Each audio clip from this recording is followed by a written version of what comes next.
What is a snake's favorite southern breakfast?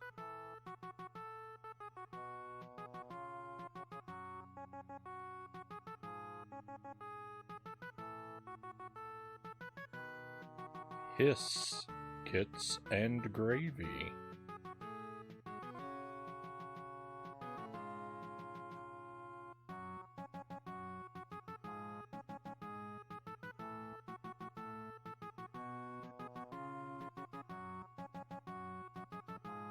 Welcome to the stream, my friends. Happy Sunday. The rare Sunday stream. I'm very happy to be here with you and very grateful to have you here with me. I put the game to sleep. Welcome to Jump King.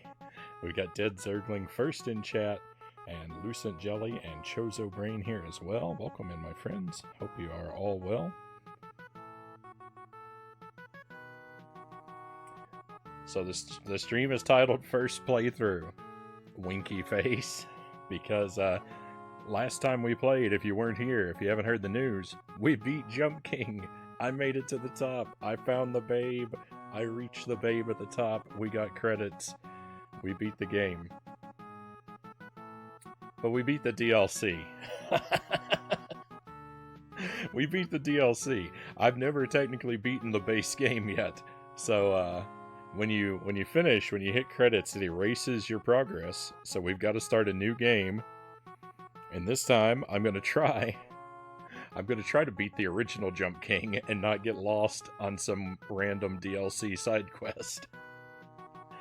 No promises.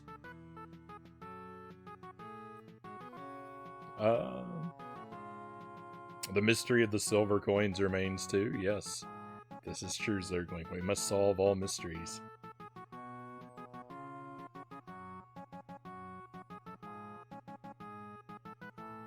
I bet you didn't think you'd be so excited about Jump King to be doing a surprise Sunday stream of it a month ago. Never in a million years, Zergling, would I have expected that. I thought there was no hope. But my love for Jump King has been rekindled. And I'm ready to make it happen. I'm kind of curious what happens if you click on these. But we'll hold off on that.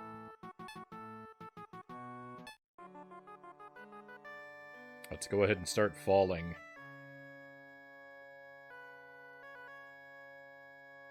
Was the lump at the bottom of the screen the first babe, exhausted from all the waiting? That would be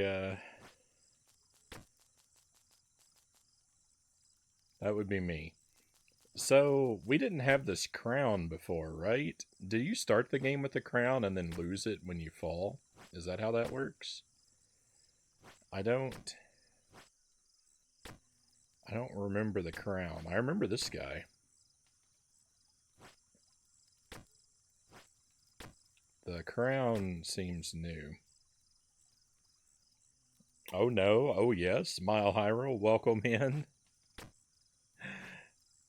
If you weren't here last time, if you haven't heard the news, we beat Jump King. But, we're still not done with it. Because I actually beat the DLC. I still haven't beat the regular game. So we're starting over tonight. And this time I'm gonna try and beat the original game instead of getting lost on the DLC. But I also said, you know me. I'm easily distracted.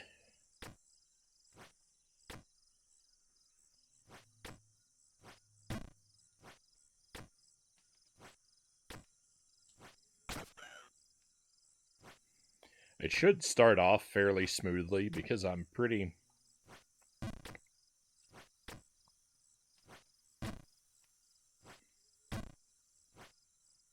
familiar with all these early parts. I struggled in these areas for a long time ago, and most of that has kind of stuck with me. Clearly not perfect.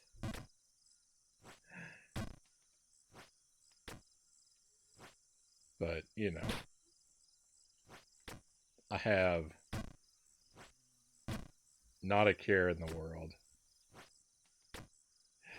It's all a joy to be playing this game.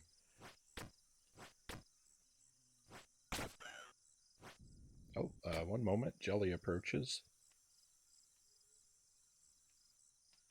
Thank you for the coffee, Jelly. Just coffee, no snacks tonight. We had soup for dinner tonight. It was delicious. We make this soup with Italian sausage. It's got potatoes and kale, onion and garlic in it. It's really good. We put some mushrooms in it too. It's kind of an imitation of the Olive Garden has a Tuscan soup, and our soup is kind of pretty similar to that. It sort of started life from a taste-alike recipe that we found once upon a time, and has evolved slightly. It's still really similar to that soup, but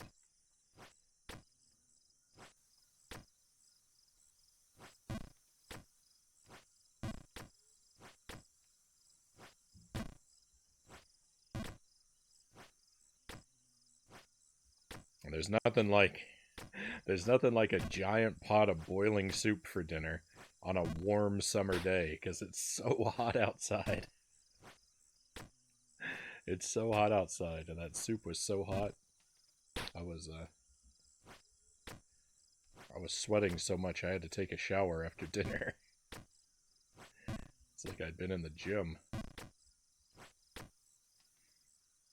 Just watch the VOD?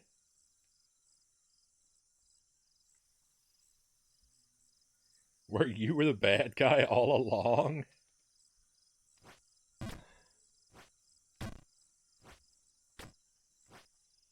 I don't think. I thought that was. I thought that was Jump King and the Babe running away together.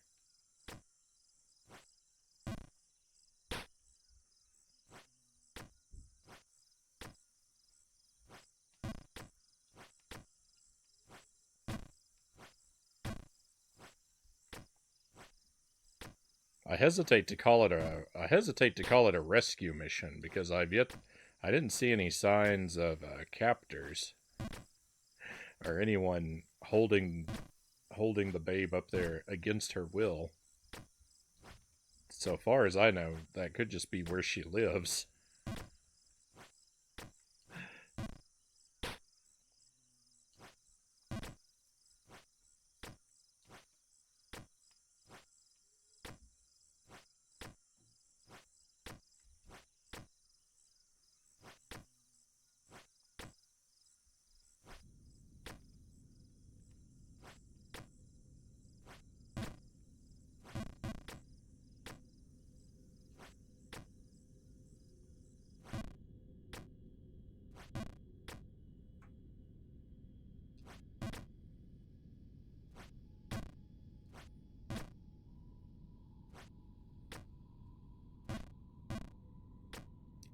That doesn't work? Wait a minute.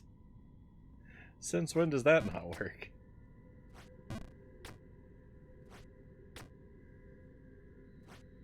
No. It's like the Ice Palace all over again.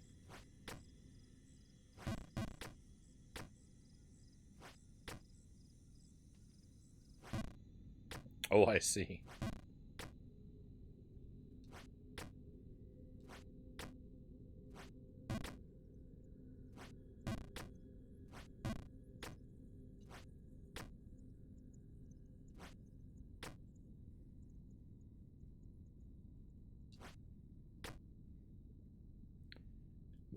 While I claim that I don't want to mess around and get lost on another DLC path on this playthrough, while I claim that that's the case, um, I am very much going to be trying to keep an eye out to see where such a path may be, and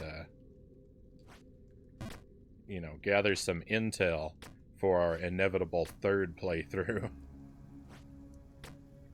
Ooh, I'm surprised I made that.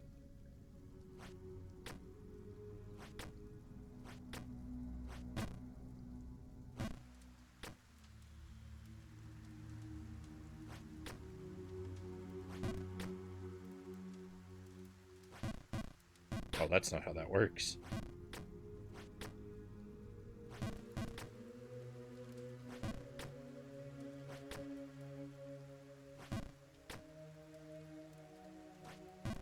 No, that didn't get that. That didn't get me to that bird.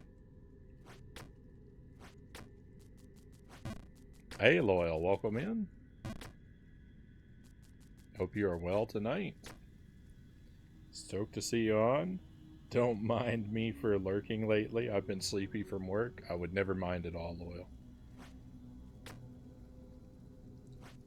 As much as I enjoy chatting with you, a lurk is very much appreciated. Your health and your sleep and your well-being are important, so take good care of yourself. I'm just grateful that I can provide a place for you to unwind when you need it.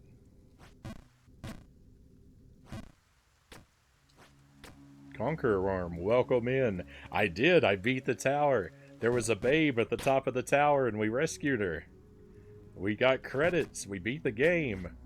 But but that was the DLC. I still haven't beat the original game.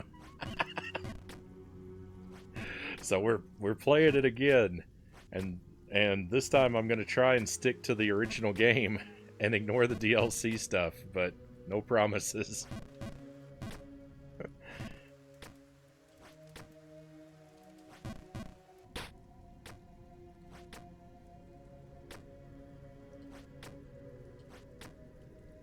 I'll uh I'll let everyone know if we make it to something I've never seen before.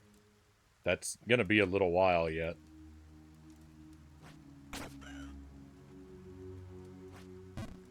That's okay. We got the bird. I don't mind falling back down here.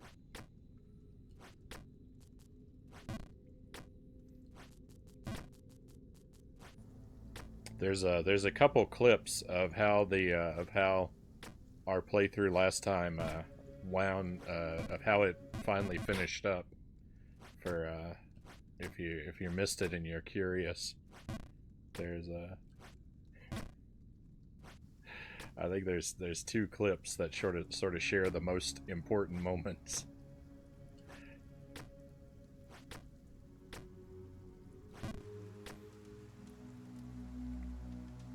You think this will be your most played game on stream for total hours? Well, currently number 1 is Tears of the Kingdom, and number 2 is Dark Souls. So it's possible. But actually, so we reached credits in Jump King faster than we reached them in Battletoads, believe it or not. Because Jump King only took like 92 hours, and I think Battletoads took 95.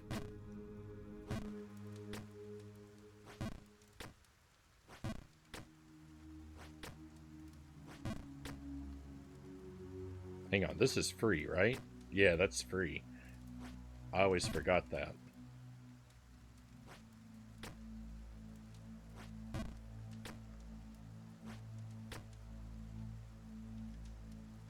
Hey, Sir Rack of Lamb. Very grateful to see you, my friend. I hope you are well. It's been a long time. Hope everyone's been doing well. I currently have no complaints.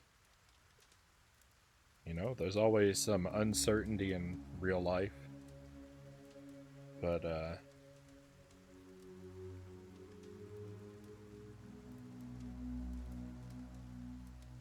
things are going very well as far as I can see. No complaints. Let me adjust my camera a little bit. It looks like it's too high up. Oh, there's not much I can do about that. Except physically adjust it. I feel like I'm cutting my chin off in the bottom there a lot. I'm just gonna have to get better posture.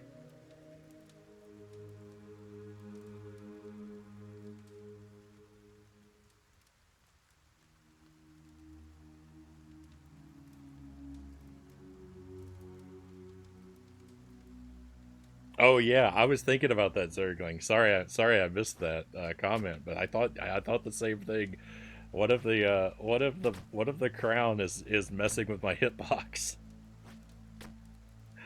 It could very well be.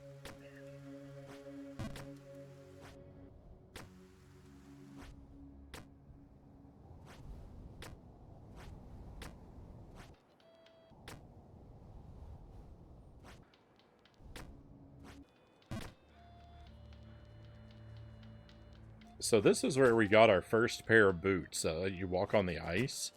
You get them when you catch that bird who has a gold coin. And that's how I wandered. That's how I ended up on a DLC path.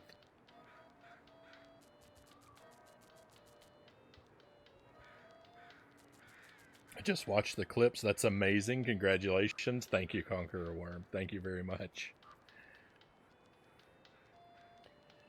It was quite a journey.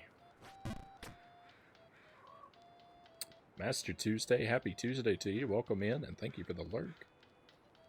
Work has been a bit of a struggle still. Lots of turnover, Sir Akavam says. I'm sorry to hear that. I hope you stay strong, my friend. And that it works out for you in the long run.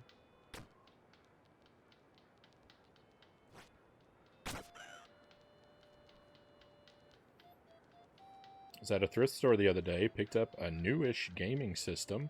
Just because of you, because of me. I found a complete in-box C64 Mini. Oh, cool, for $30. Told myself that Frownie would want me to have this. The C64 Mini is a lot of fun. I've had a lot of issues with it, but you have to keep in mind that I think a lot of my problems are user error. I have a lot of problems getting stuff to work right, but I'm also very particular about like things that shouldn't bother me.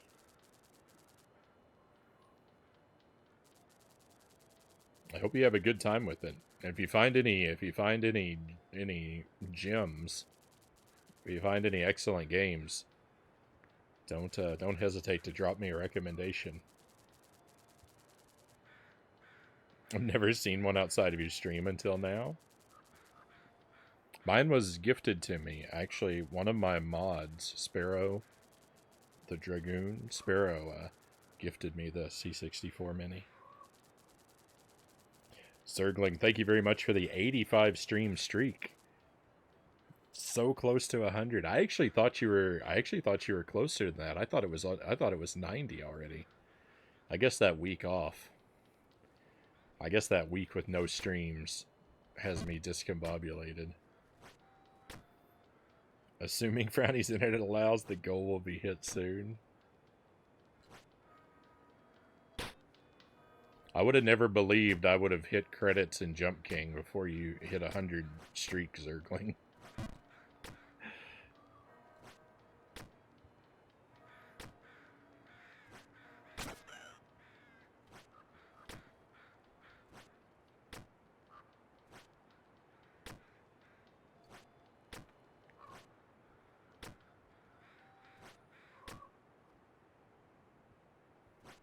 This part's pretty tough. We have to thread the needle here on this jump. I remember this part now.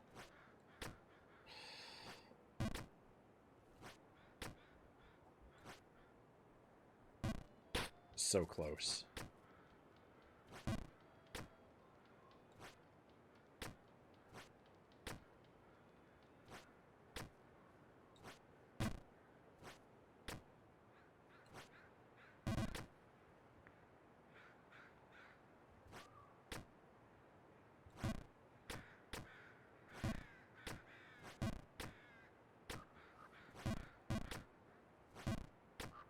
So I think this is where the first DLC area was. Yeah, let me see if I can... Yeah. This was the entrance to the first DLC area. You talk to this goblin guy over here. I mean, you don't really have to talk to him, but... He's very... Look at this. He's very pessimistic. You think that I'm pessimistic? Look at this guy.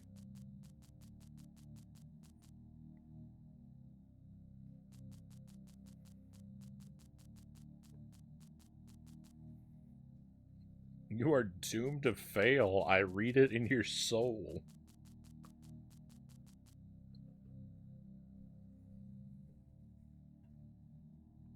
I do wonder if this tower will be easier than the DLC tower. I really hope so. So there's the base game and there are 2 DLC quests, and I've heard that the base game is the easiest from from a reliable source. That the first DLC quest is harder than the base game, and the second DLC quest I've heard is one of the most difficult things in the universe. So that'll be exciting.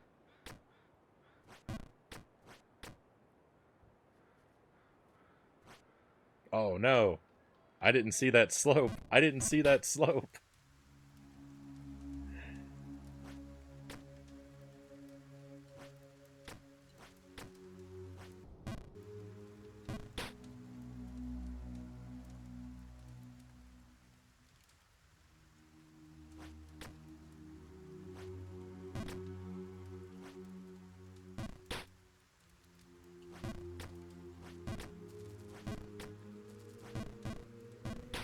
I am blazing past like the dialogue and the flavor text and such, and that's just because we've already seen it in all these areas.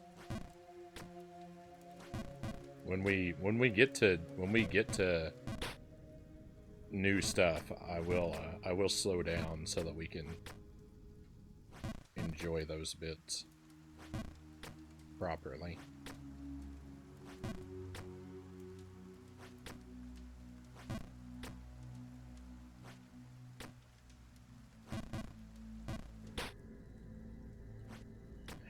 I know how to do that part, and I still did it wrong.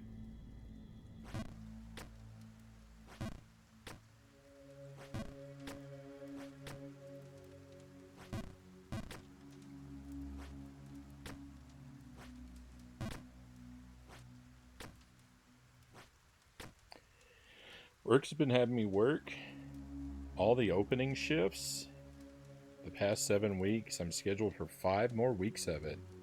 Been trying to go to bed earlier to get a better night's rest. That's why I've been gone. I'll try to tune into the VODs here and there. Well, thank you for checking that out, Sir Rack of Lamb. You have definitely been on my mind, friend. It's not really... It's not in my nature to go chasing people down when they don't show up in the chat, but I do wonder, what is happening.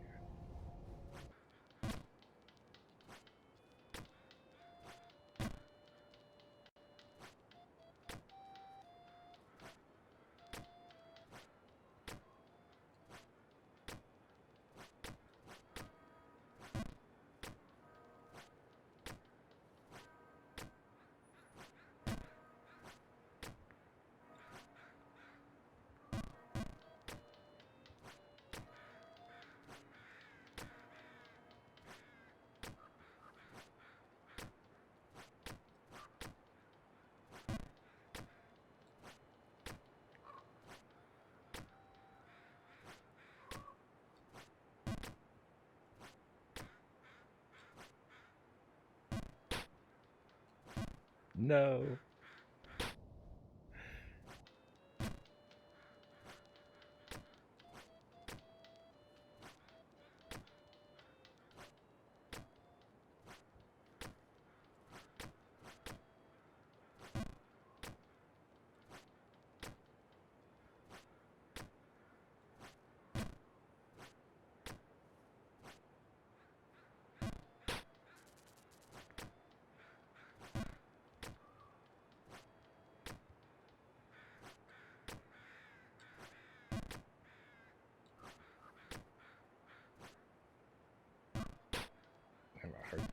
a hard time timing this one.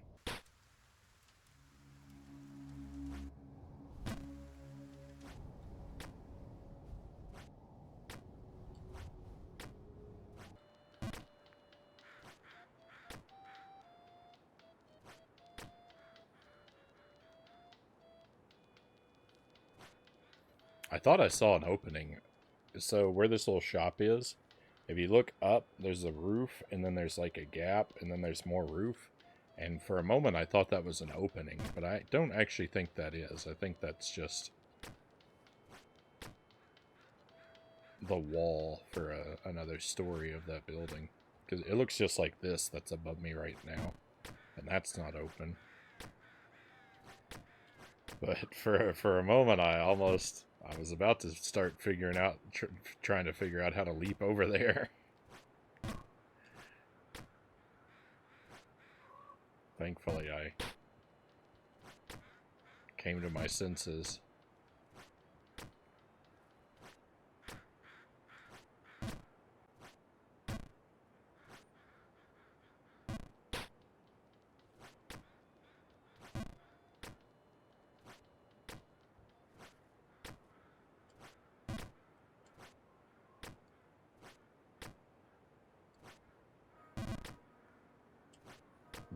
Oh, I thought I missed that. Wow.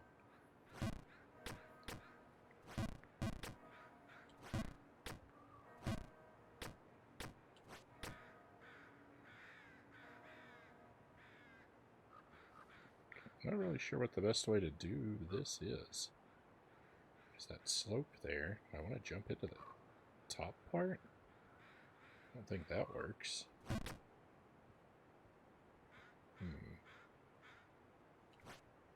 Nope. I don't remember how this jump works. It seems there's some trick to it.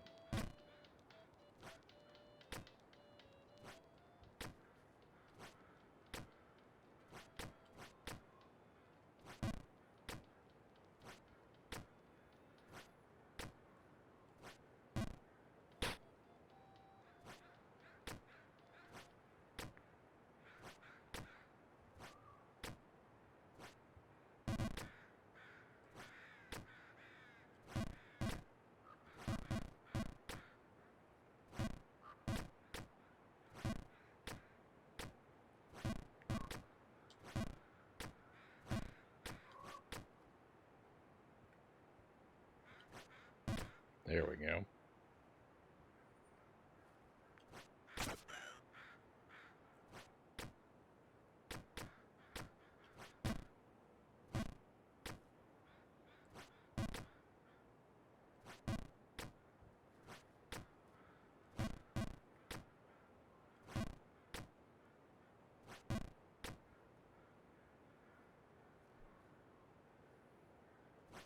No! Oh, I didn't overshoot. Amazing.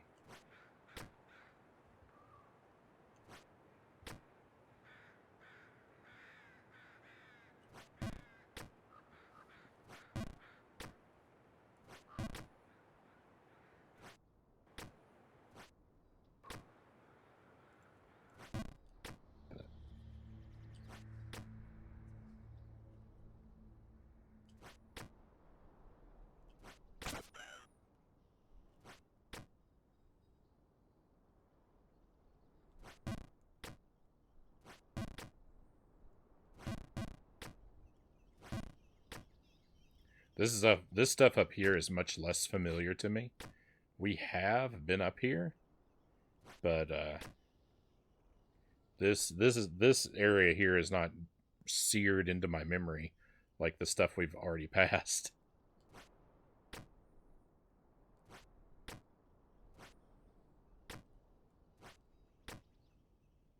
I remember those platforms. No. Oh, that's ugly. That's very ugly.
Hey, Uncle Muscles, welcome in.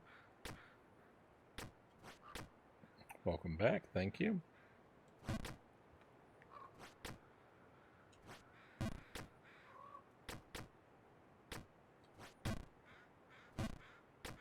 Grateful to have you here tonight. I hope that you are doing well on your end. Is this the DLC? So no, I actually did the DLC originally. I actually did. So I beat the game. I got credits last week. I finished it. I got to the top. There was a babe at the top. I reached her. We ran off. We ran away together. It was a beautiful ending. The credits rolled, but that was but the thing is that was on a DLC path. I've never actually completed I've never actually completed the original game because on my first playthrough I got lost I got lost in the DLC, and I was too stubborn to ever leave it.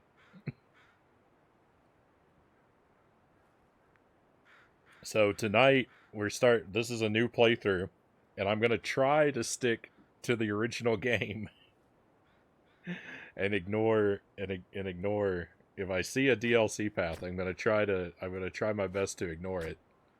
There are two DLC for this game, and we did one of them on my first playthrough, and the other one I don't know where it is. So I am kind of keeping an eye out for it because it'll be useful knowledge for our third playthrough. But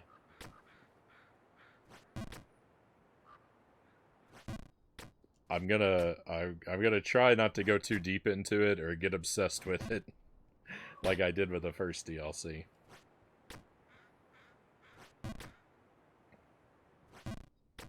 Yeah, so apparently, and I didn't really know it either going into the game. I've really only figured it out kind of through playing it, and I could have some details wrong, but it looks like the way the DLC work is that they are extra maps basically stapled onto the original map. Um, through like the first, well, I don't know where the second DLC is, but I know where the first one is, and there's a secret tunnel that you can go through, and you end up on a separate map, and that's where the first DLC was. And I found that secret tunnel pretty much right away. When I got to it, and then I went in, and so I went in over there into that map, and then I was like, I was just I was just stubborn. I wanted to finish that one first because I'd already found it and started to do part of it. And so that's what we ended up doing. It took a long time. But because of that, because I wandered through that secret tunnel and never came back out in any meaningful way, I I never went all the way up in the original game. So that's what we're going to try and do tonight. I mean, this is going to be a several nights journey, but that's what we're starting tonight.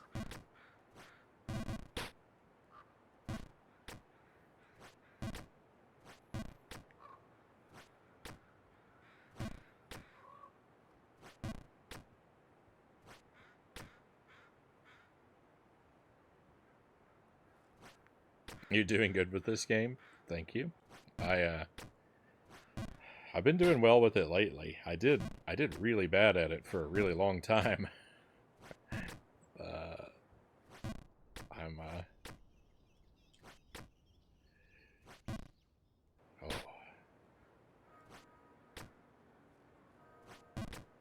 I've had very long stretches of feeling hopeless and being terribly stuck.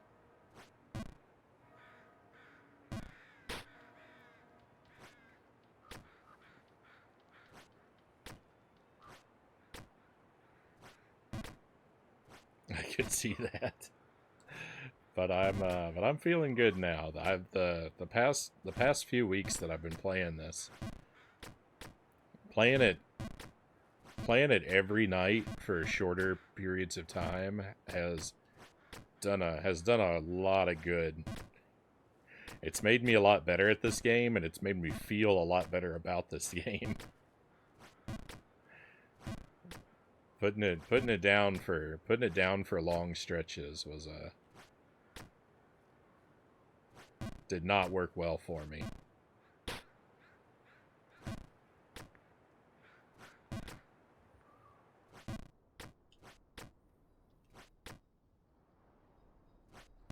I've very much rediscovered the things that made me like really love this game in the first place over the past couple weeks.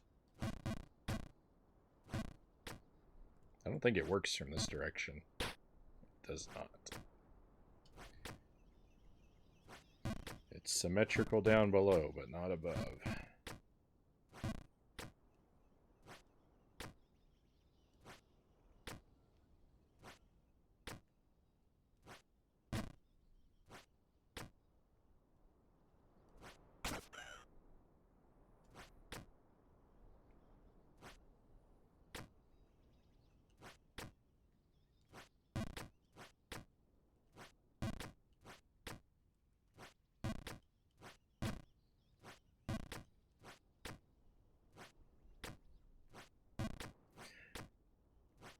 I don't want to jump over it. No, I didn't want to jump under it.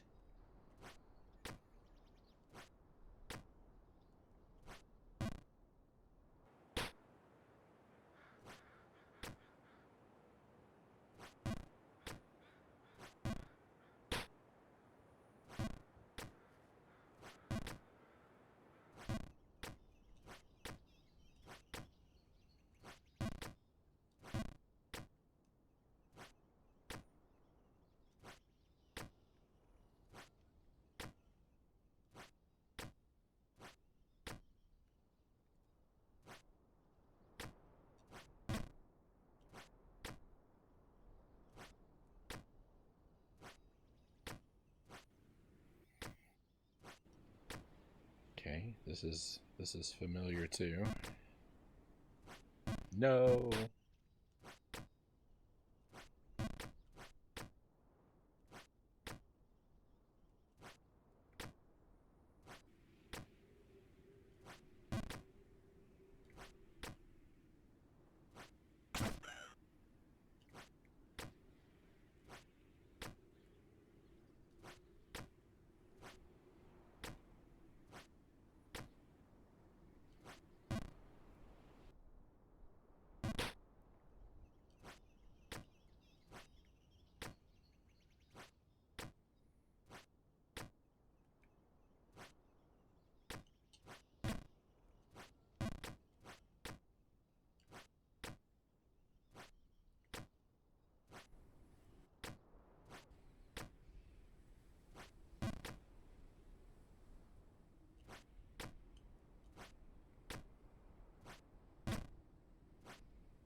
I don't remember this guy.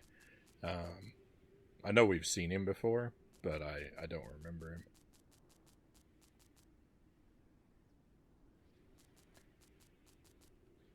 Just wait till you see what's ahead.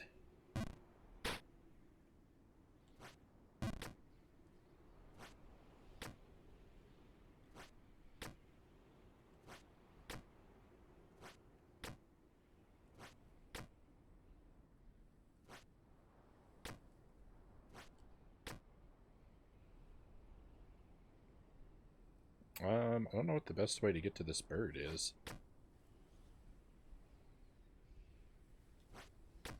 Maybe a bounce here? Oh. Okay, well that was good. That was good. It scared the bird. That's all we needed. shouldn't have been a full power bounce. Sounds promising. Yeah.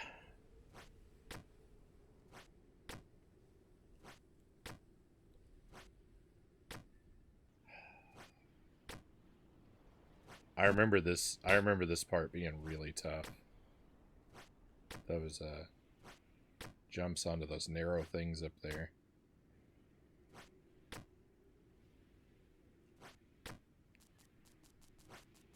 That one's free, but this one is not. Oh, we did it though.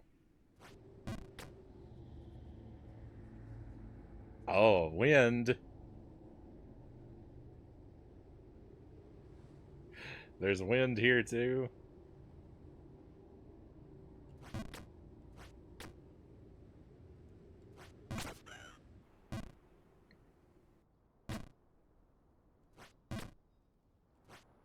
On the one hand, I kind of don't even really need to worry about the bird, because the whole point of the bird is to get that gold coin to go back down, and I don't really plan to do that. Well,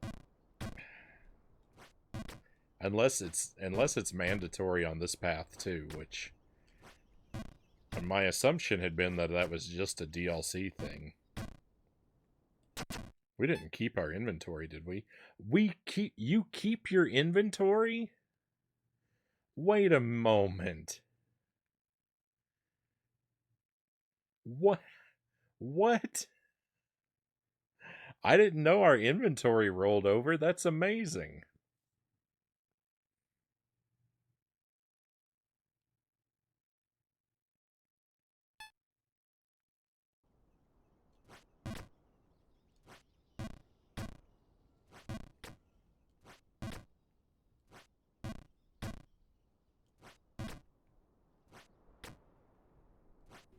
That feels like cheating.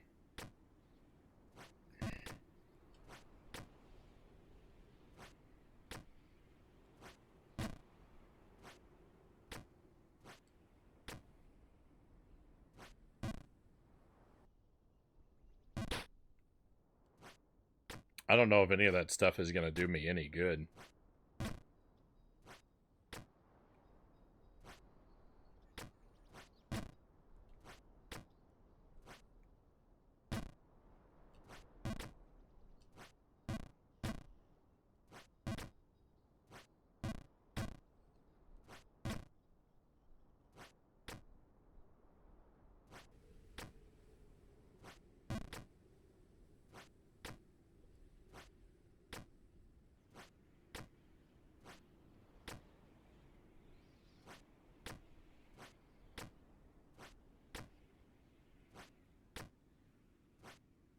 Oh, that was the wrong way. Oh, thank goodness. It could have punished me so much worse for that.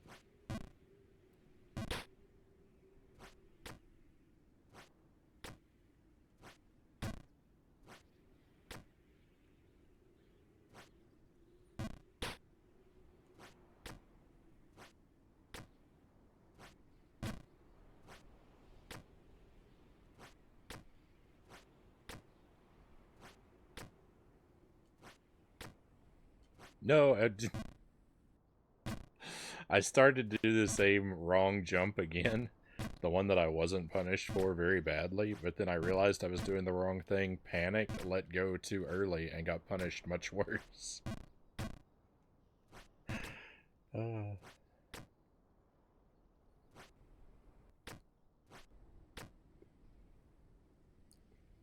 got to go up in 6 hours, so I must work. You got this, though. Thank you for providing some chill content. Hey, no problem, Uncle Muscles. I appreciate you stopping by and chatting with us a while.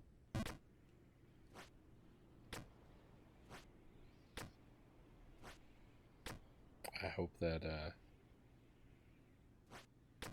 your tomorrow goes very smoothly, and hopefully we'll see you again soon. Thank you for the vote of confidence. Hey, Greg, welcome in. Yeah, more Jump King. We're gonna try and stick to the original game this time, and must sleep. Okay, that's what I thought, but that's what I thought. I hope that you rest well, my friend.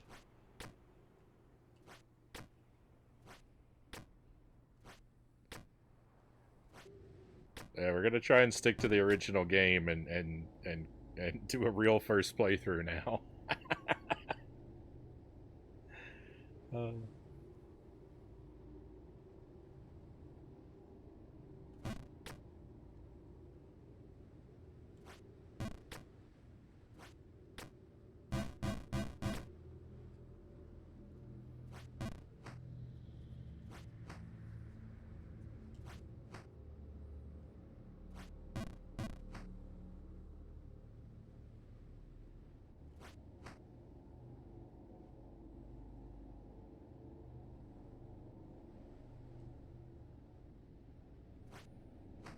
there we go.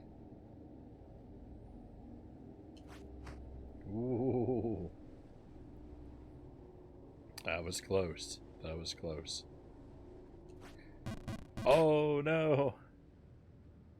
Oh, very nice. We have a raid coming in. Let me see if I can find somewhere safe to stand. Well, this will do. Welcome in, raiders. Sots, welcome in. Thank you for the raid. I hope you are well tonight. Very grateful to have you join us.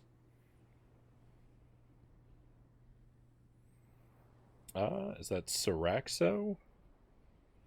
Welcome in. A welcome correction if I blundered your name. Enigma Wave, welcome in.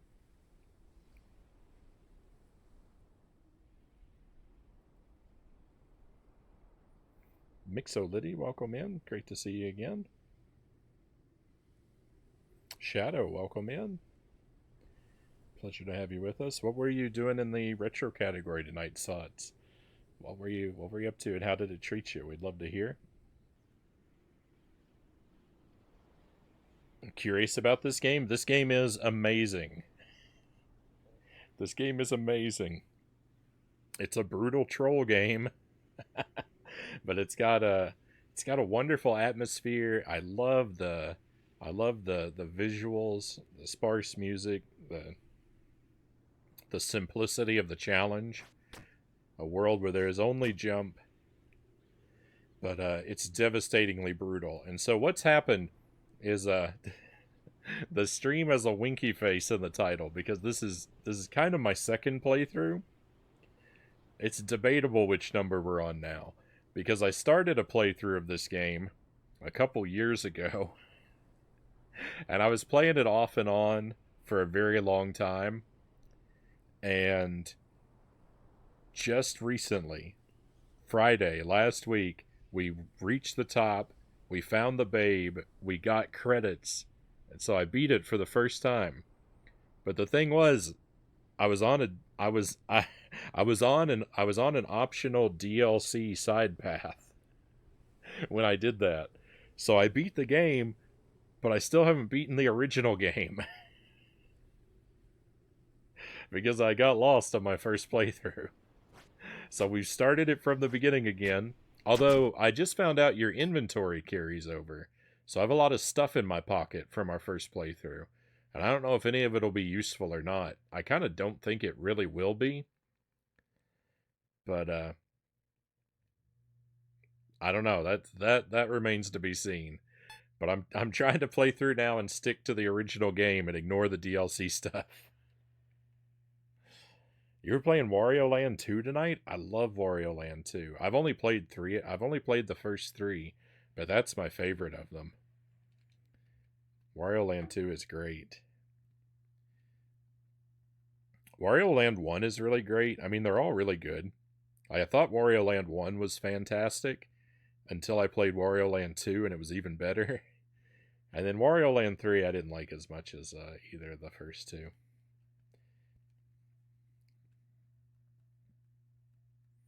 You are jump and your mission is jump, exactly. Thank you for the follow, Sir Exo. Very, very grateful to have you on board with us. It is great. Played it a little bit long ago, but never beat it. I did that one for the first time. It's been a while now. I think that was 2 years ago.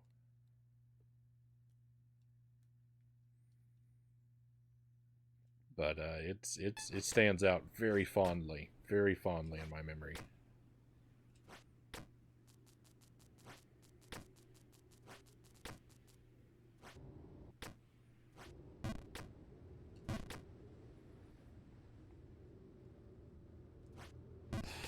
The way the way the map branches in that game, there is one place, and I'm not going to give any details about what it is, but there's one place where the map branches that took me hours to find.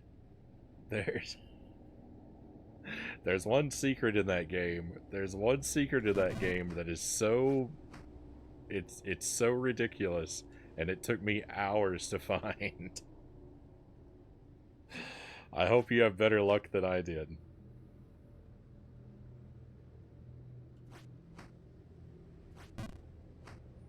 It's a brilliant it's a brilliant secret.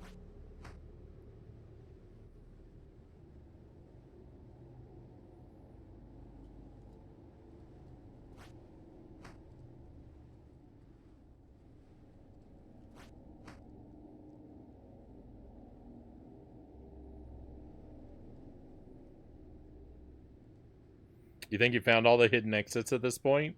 You're looking for every treasure now? Oh, well, in that case, well, what it was the hidden exit on stage one. The hidden exit on stage one. I wandered stage one for hours on multiple nights. It couldn't figure that out for the longest time. I eventually figured it out. I eventually found it on my own. I didn't have to look it up, but I can't. I suffered so much. Oh.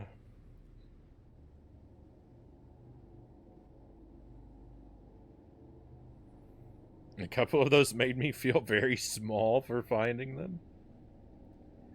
So this is gonna be easy now, right? Mansto, welcome in. I've heard that the original game is easier than both of the DLC.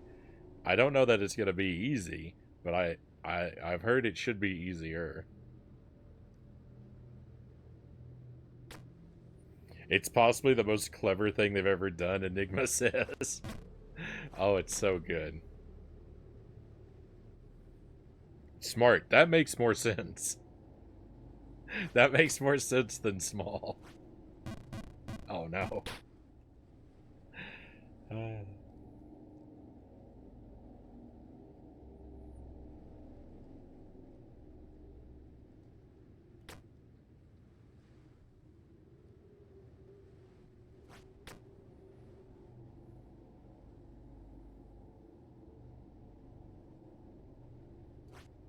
there's wind here. I don't know how well you can see it in the capture, but there's snow particles blowing back and forth. Well, they're easier to see on this screen. But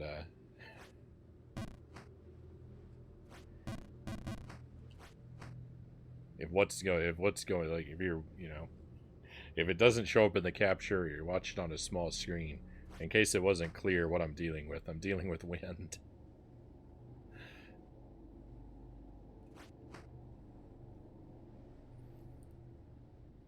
That one I already happen to know about. It's perfectly in character for Wario. Is what's really great about it. Like it's exactly his character. Oh, that didn't work like I thought it might.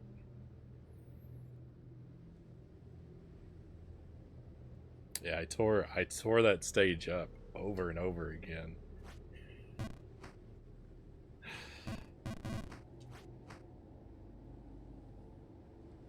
And very personally relatable. Oh yeah. Whenever I set an alarm, I always set at least two by default because I know I'm going to turn the first one off.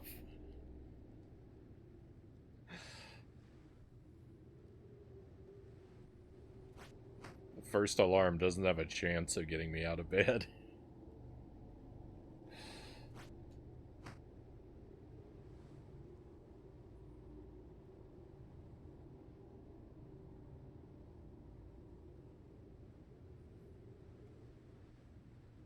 So everywhere we've been so far in the game, we're pretty high up right now.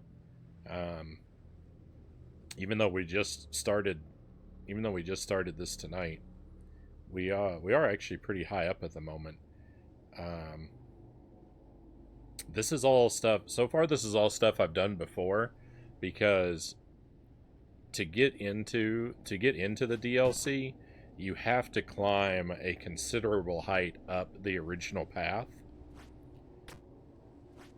which is where we still are.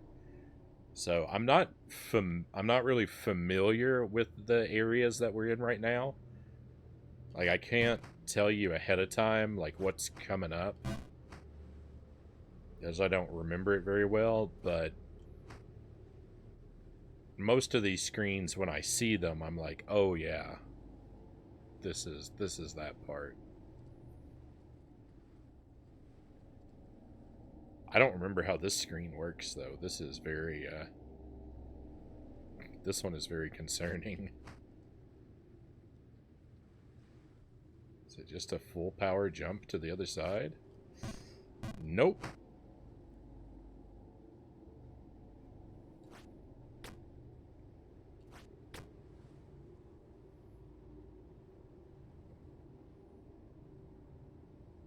Yeah, this is the main game, Greg. So far, like, the goal is to try and just stick to the main game on this playthrough, and so far so good. But this is also all stuff that I've seen before.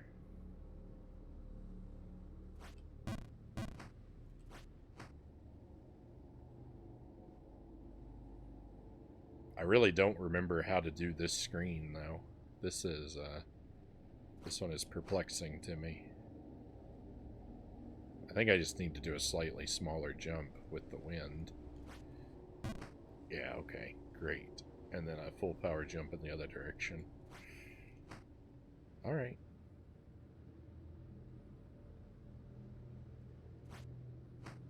Oh, it's so scary.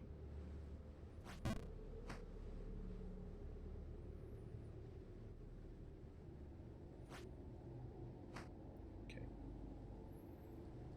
Oh, what am I waiting for?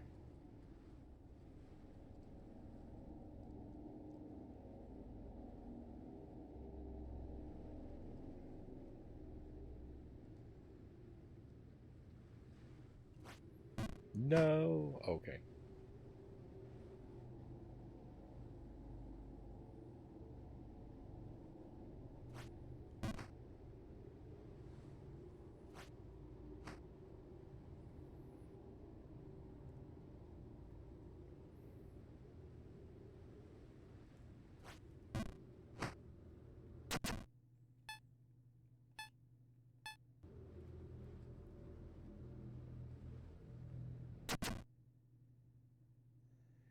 I know what the snake ring does. The snake ring has a use.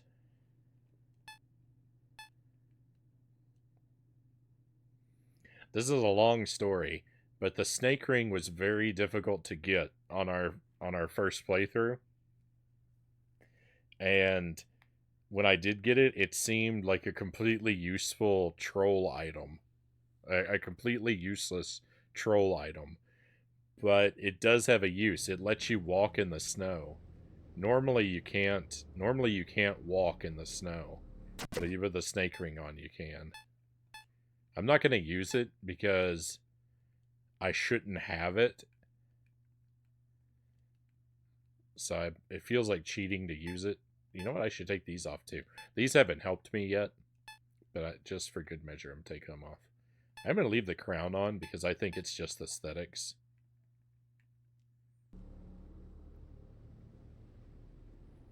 What platform is this on? I think you can get it on everything, like Steam and most consoles. I'm playing it on the Switch.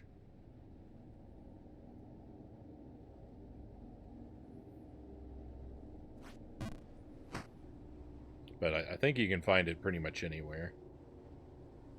If I'm not mistaken.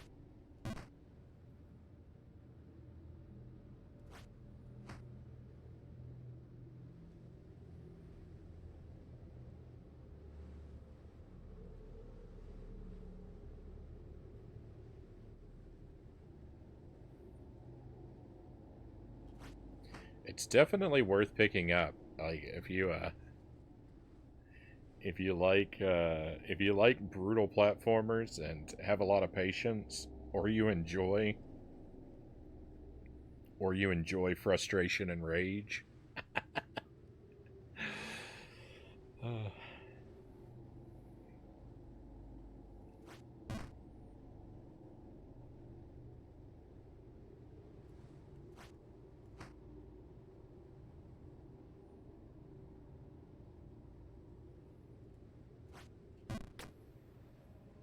Oh, I didn't know there was still wind here.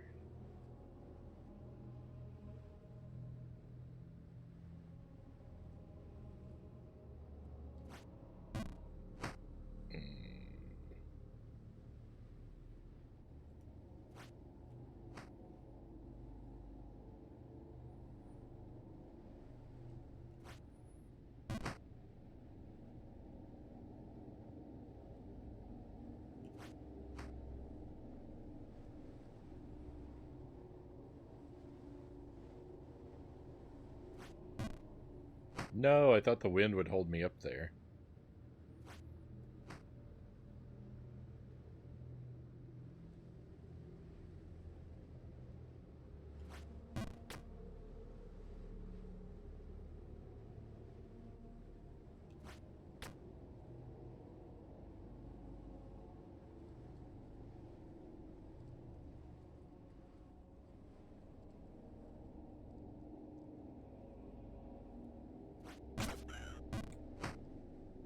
That didn't get me up there.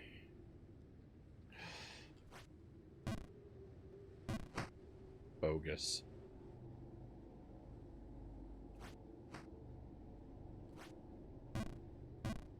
Ah, too much.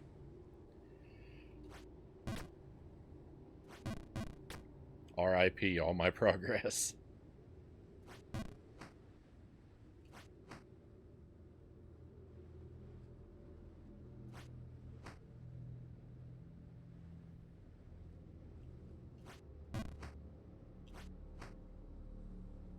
I think this is one you can usually pick up on sale for pretty cheap too, because it's a few years old, and if I'm not mistaken, the DLC packs for it are included as well.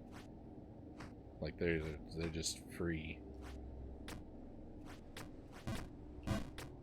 additions.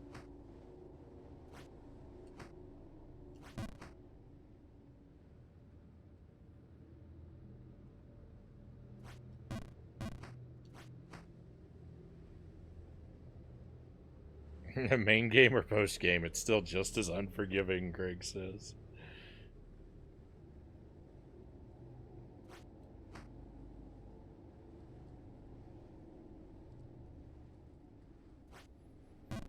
From what I've heard, Greg, I'm not even close to seeing the most difficult parts of the game.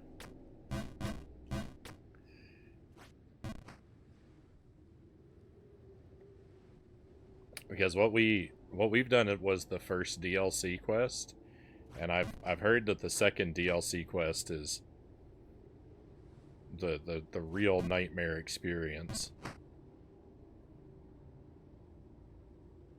That everything else is everything else is easy in comparison.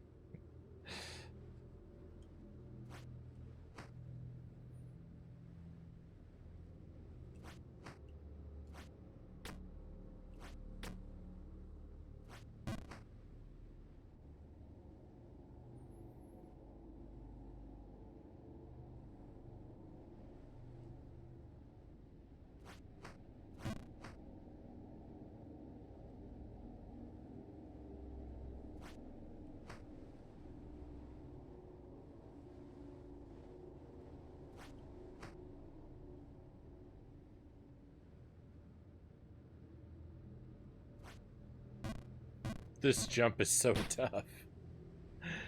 It's so tough. Uh.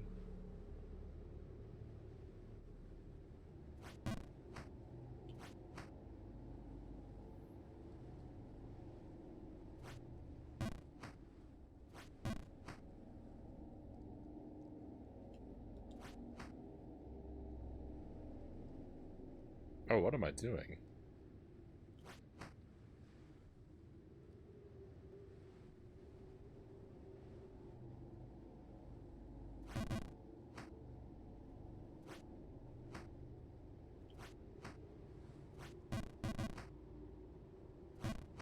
Yeah, I thought I was too far under that.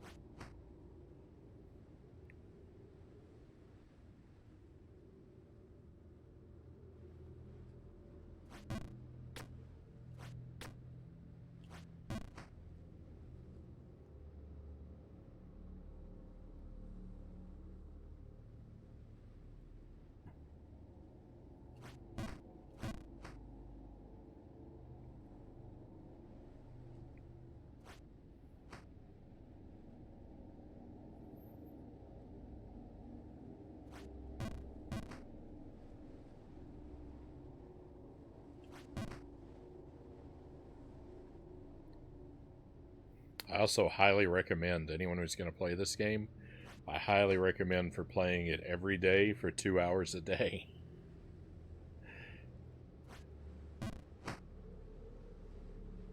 I had a super rough time with this game until I started playing it regularly for short bursts. And what worked for me was 2 hours daily. Made all the difference in the world in my playthrough. Before that, it seemed like I was never gonna make it.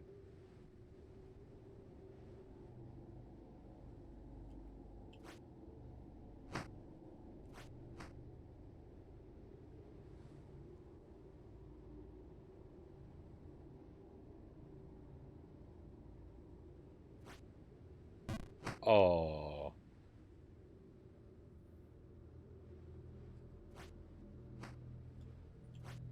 the snow is tough because you can't walk in the snow, so like repositioning yourself for like the perfect jump, it's not like it's not really doable.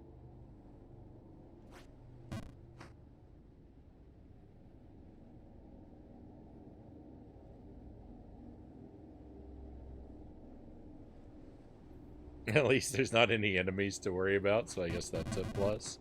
But I don't think I'll ever play this game, Greg says. I mean, it's definitely not for everybody.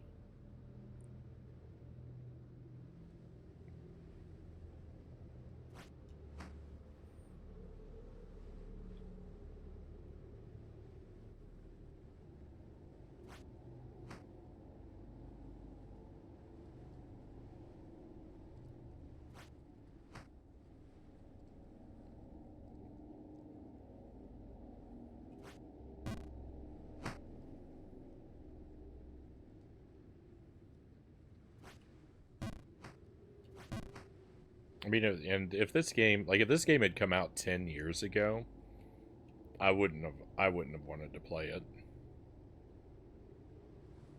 Well, maybe a little longer ago than that. If this game had come out 15 years ago, I would have never wanted to play it.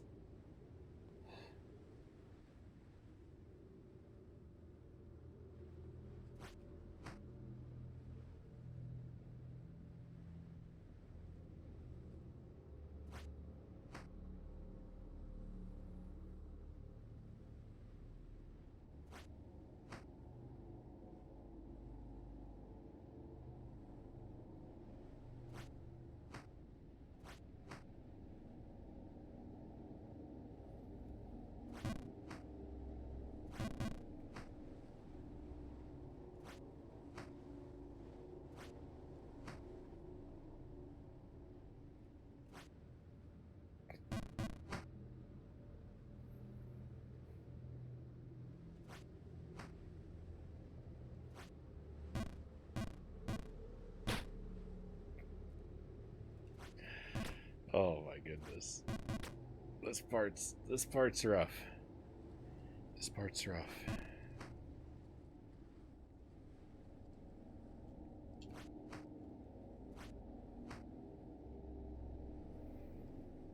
Wouldn't have the patience for those long multi-screen drops. I'd be yelling curse words every second of the way down. I mean, That's what it's designed. That's what it's designed for. That's the way. I'm pretty sure that's the way you're supposed to play it.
This the wind can really be something else. The wind is actually a worse obstacle here than it is in the DLC. In the DLC, you have to deal with snow and wind, but you don't deal with them together like this, oddly enough.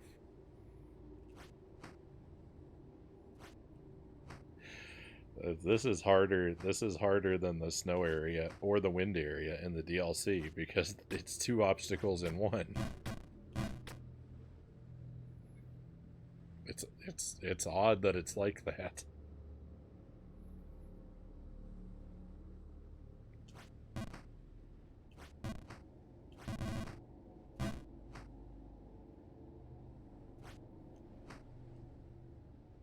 Yeah, yeah, it's weird.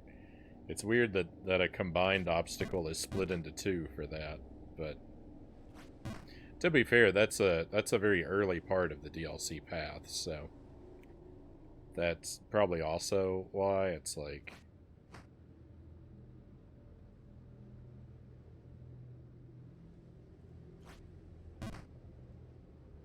you're supposed to have already played this. You're supposed to have already played this. And so that when you start that, then you're supposed to be thinking like, "Oh no, there's snow on the first screen. This is way harder."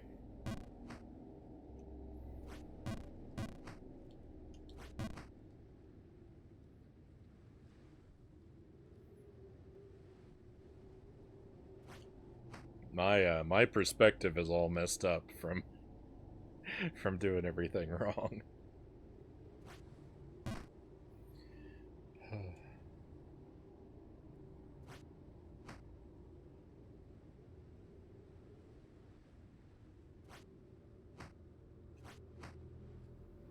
I do feel like this part right here is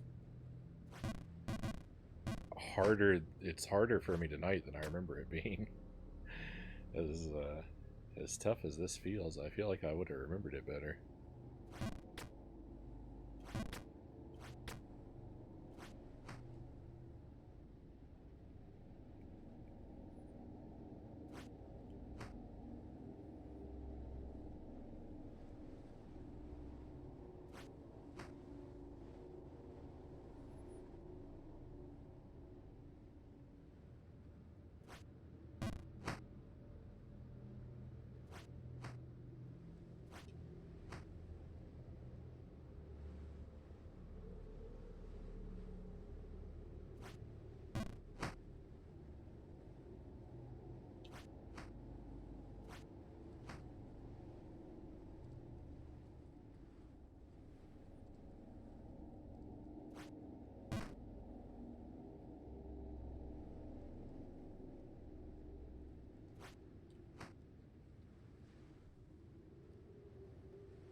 didn't know how that was going to go for me.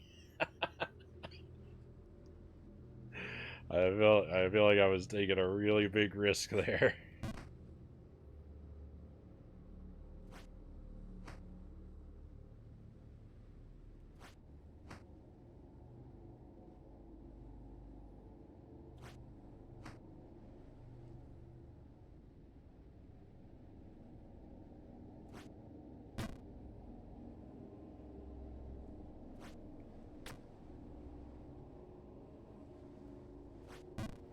No.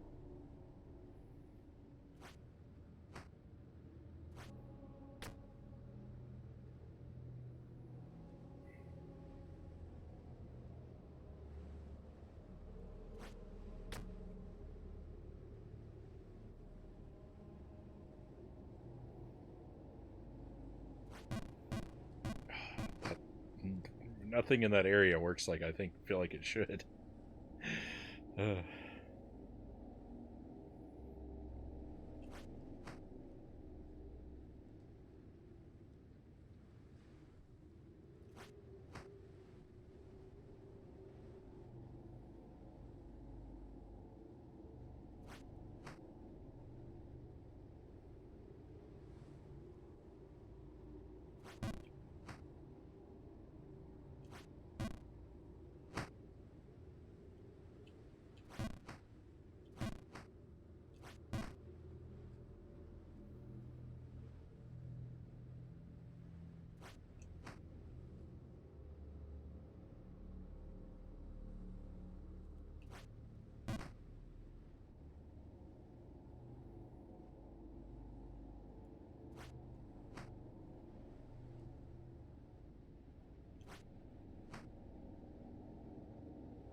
That was not smart.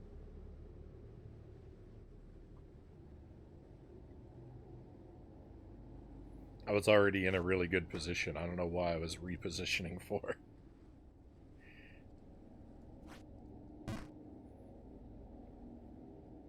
This is a good position. Let me alter it to make things worse.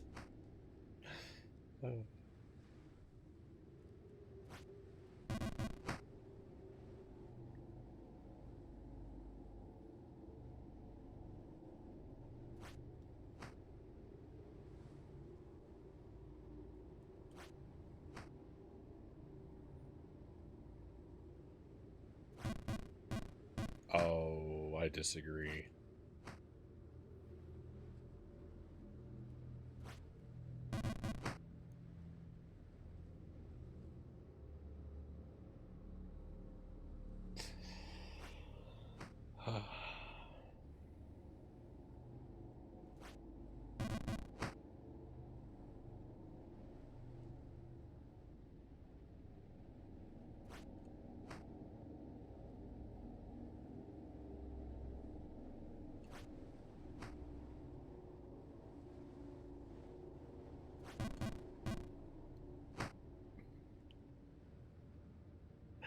This is so bogus.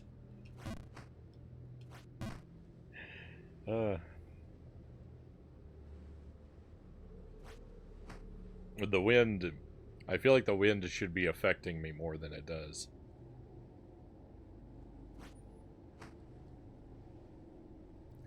I'm operating to account for the wind, and it's not doing what I feel it should. Uh,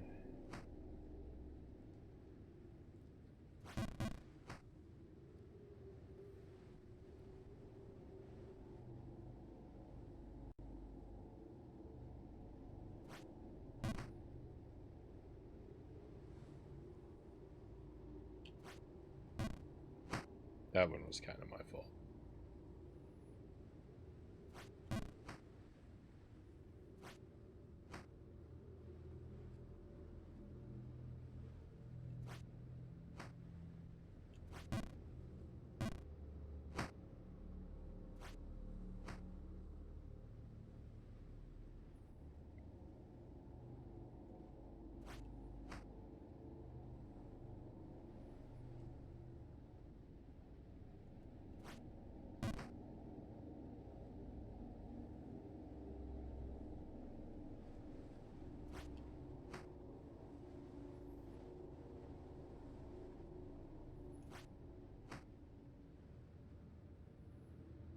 I am expecting to play this for more than 2 hours tonight, depending on how it goes.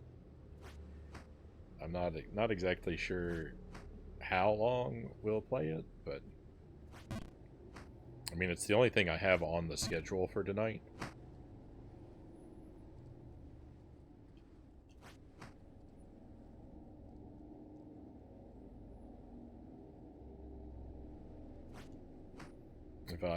If I get to a solid stopping point with more energy in my tank, then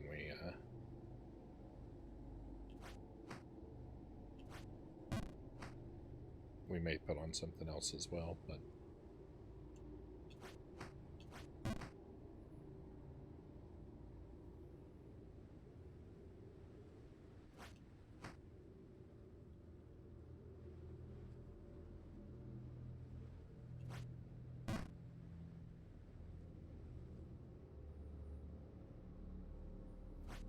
I was expecting to break the mold and to play this for probably considerably more than 2 hours.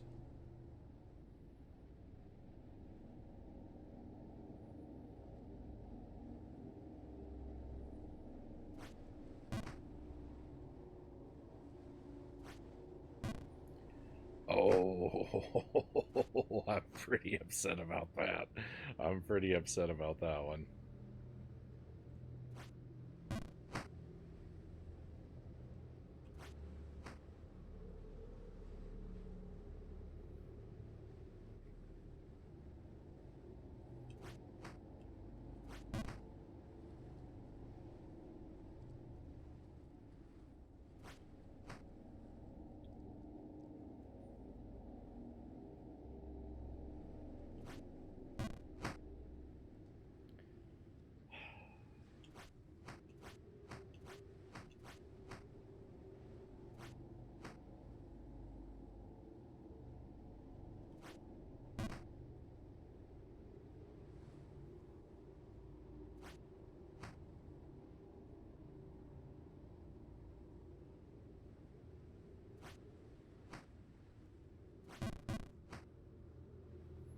It is definitely not always easy to hold on to your happy thoughts.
This doesn't.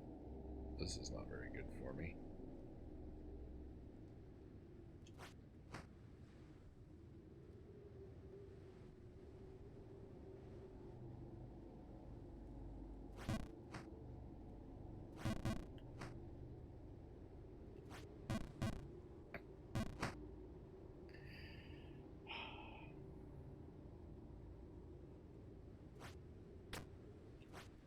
Oh no.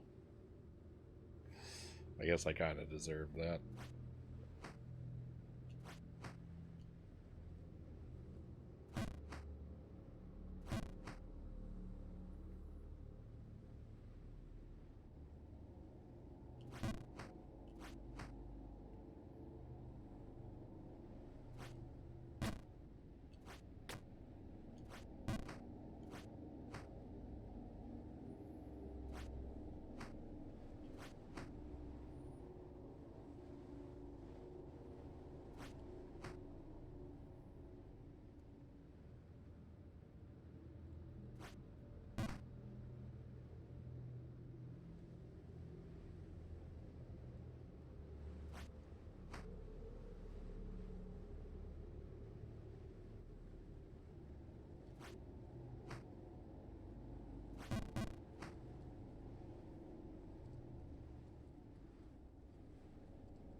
So, like, there's...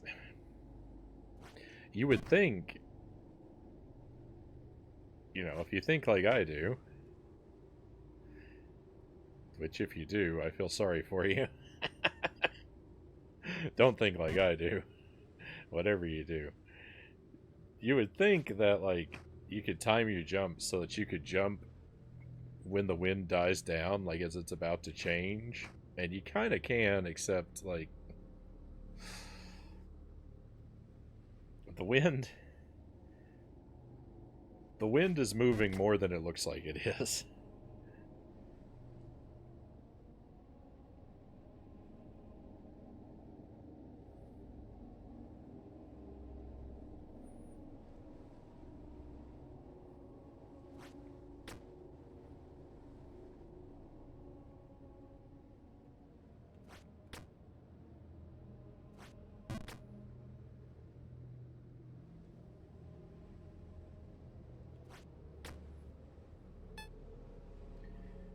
Alright, great. So this room here, I think, is the highest I've ever been in the main game. I've seen inside of this room before, because we had to come up here to get that coin so that we could buy the boots. But I don't think I ever went anywhere. If I did, I was only one screen up. So I may have been one screen above this at some point. We're either at my main game PB or really close to it, though.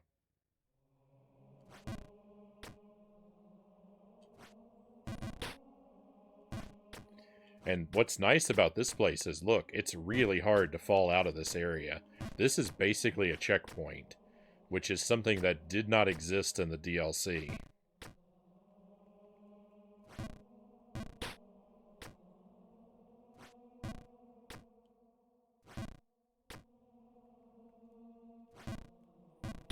Like, to leave here, I would have to intentionally jump down those holes. And even if I fall down one of those by accident, there's a ledge to catch me immediately below, so... Like, we should be in a really good shape for a while. Aside from the fact that this is all now stuff I've never seen before, and I'm going to struggle to learn, like, how to approach it. which is an obstacle, like, with no small obstacle.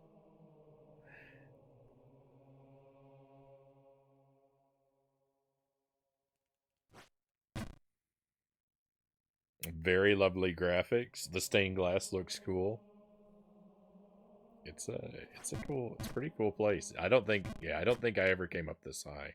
So we're now in PB territory.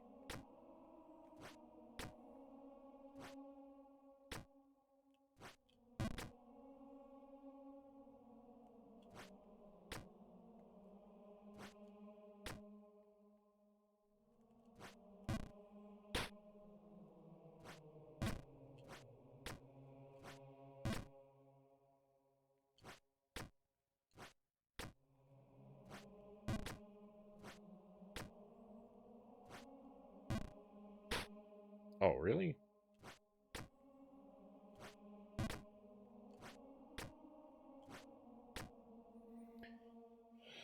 Screen looks like something from a Castlevania game. Oh yeah. It's always sort of cathedral-like areas in those games. For sure.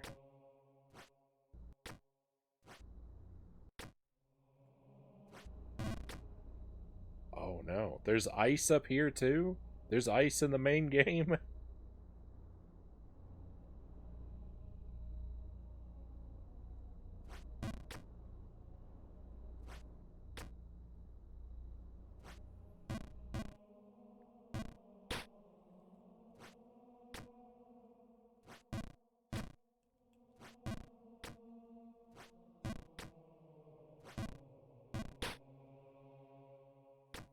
It's a good thing I still have those boots.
I thought I was going to hit my head there.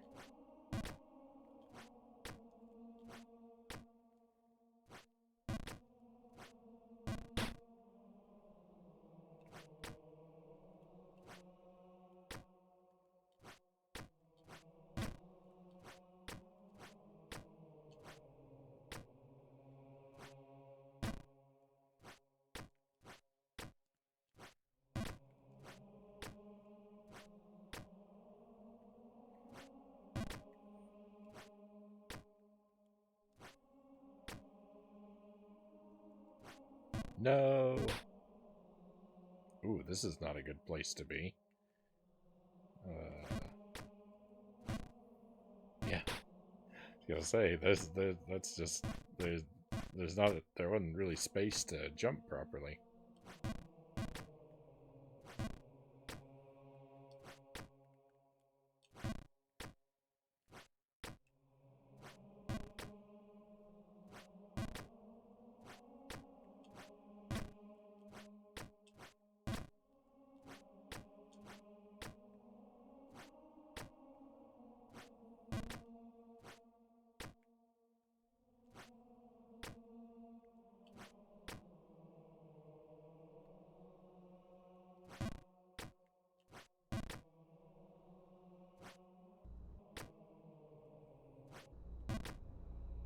Cool.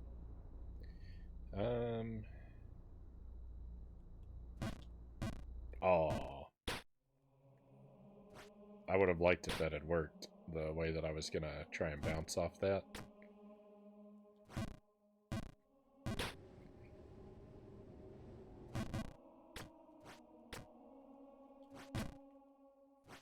Hey, Derek, welcome in. More Jump King on a Sunday. More Jump King. I don't remember if you were here or not, Derek, but if you didn't hear, we actually reached credits in Jump King on Friday night. I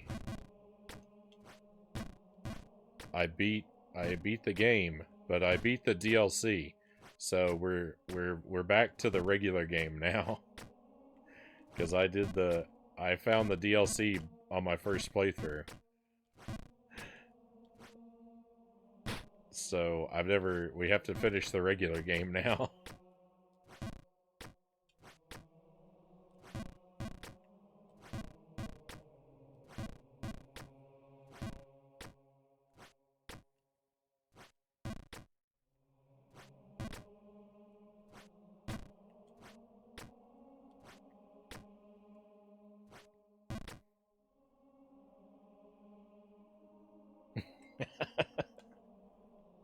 Hey Salem, welcome in. Yeah, so the way there might be something wrong about this because I don't look any of this stuff up. Everything I know about it is from playing it. Everything I think I know. But the way the game works is it's supposed to be just one channel straight up, but then they released two DLC packs. I don't know anything about the second one except it's really hard. But the first DLC pack, the way it works is they added a second map. Like, if you have the main map, they added a second one that branches off at one point early on and goes up a completely separate map. And I didn't know that. I didn't know that or anything about that. And so when I was playing the game, I found a secret tunnel and I was like, "Oh, this is cool. I found a secret tunnel. What's over here?" And then I started going up that area and I did start to suspect that it was an optional path at best. and then people said some things that kind of like hinted to me that it wasn't the main game anymore, and then someone eventually flat out confirmed it that that's flat out spoiled it that this is the DLC, not the real game. But it was all too late because I was so far into that area. I was committed to it. I was stubborn. I was not going to back out. And so I stuck with that, and I beat the game, and it just happened on Friday. But I beat it on that DLC path off to the side. So now we're back to the original game, and this is stuff I haven't ever seen before in the original game. This is new stuff for me. The first hour and a half was old material because I'd already played it on my way to the DLC. But everything else we see tonight should be new.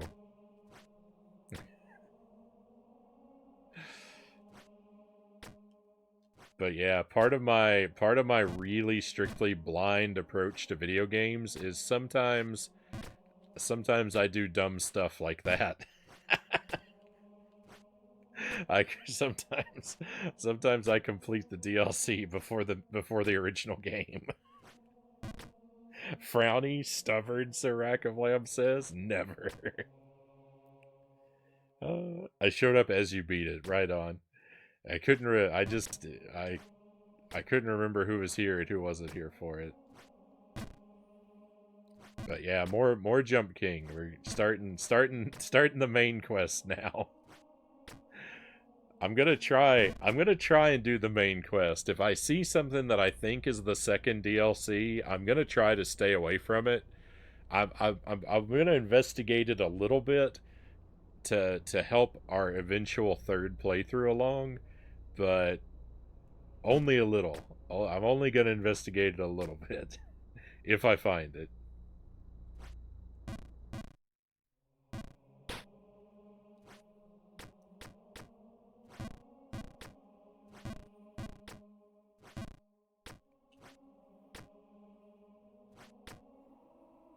I didn't realize there were two DLC packs.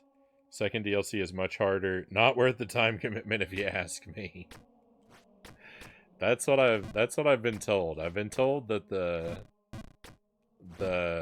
original game is not that bad and the first DLC is not that bad. But that the second DLC is like the worst thing ever. But I'm probably going to do them all anyway. And I may live to regret it, but my plan is to do all of it.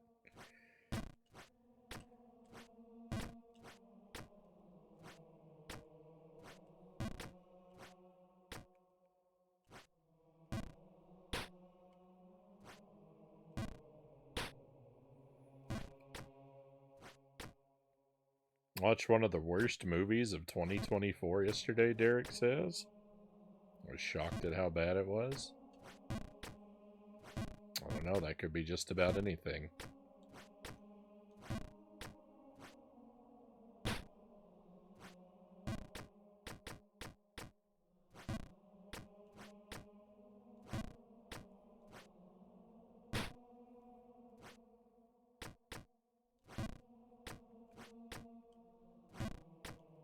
I wonder if it's anything I've even heard of.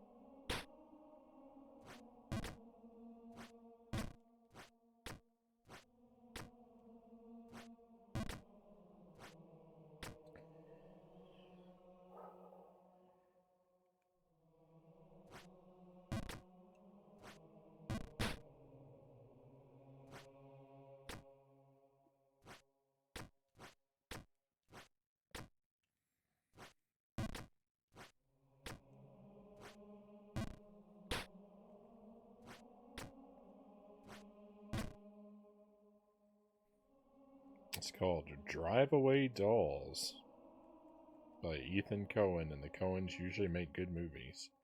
Heard about it from a fellow reviewer. Decided I had to watch it.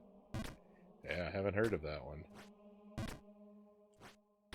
Drive Away Dolls.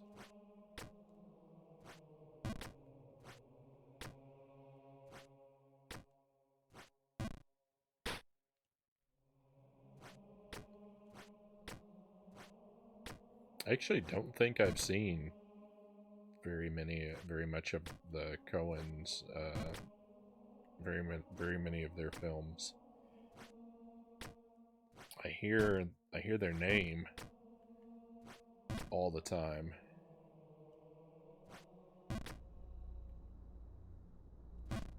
But I feel like most of their movies I haven't actually watched.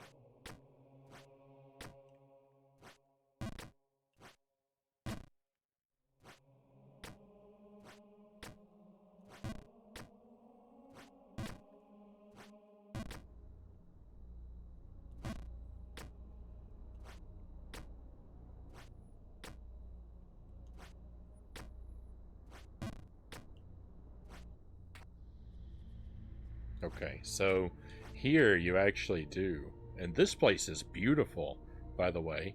Look at this place. It's amazing. I mean, it looks just like the Ice Palace. But I like the Ice Palace too, so. Yeah, look at it. It's beautiful. So here you actually need the boots. But we don't have to go back down and get them because we've already done that. Because we did that for the DLC quest.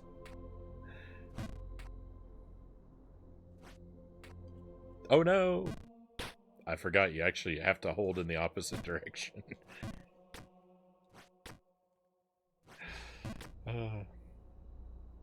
Is The Big Lebowski and No Country for Old Men, which are their biggest ones. Yeah, and I've seen The Big Lebowski.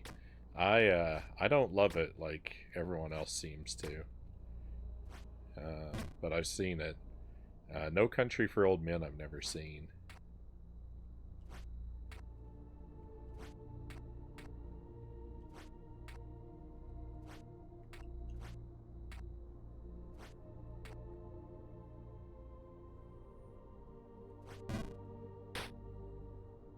What was up there?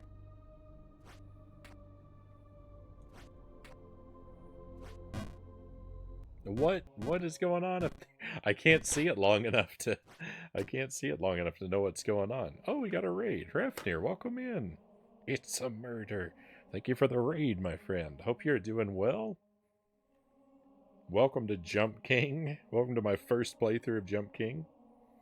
Emphatic Sage May, welcome in. Thank you for coming along. What were you streaming tonight, Hrafnir? What were you working on and how did it go?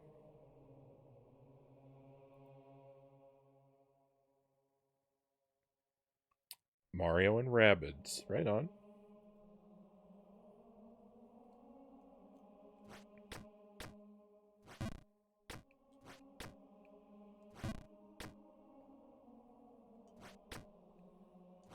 Have you finished that one up yet? Almost finished. You can do the post-game challenges before the DK expansion. There's a lot of content in that game, it sounds like.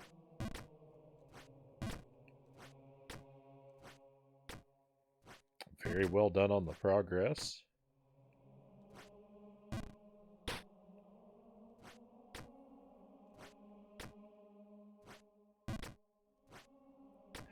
So we have begun tonight. We are on our first playthrough of Jump King. I beat Jump King last week. I beat the game last week on Friday night. We reached the top. We found the babe. We got credits, but I wasn't playing the original game. I was playing the DLC. On my first playthrough, I got lost and wound up playing the DLC.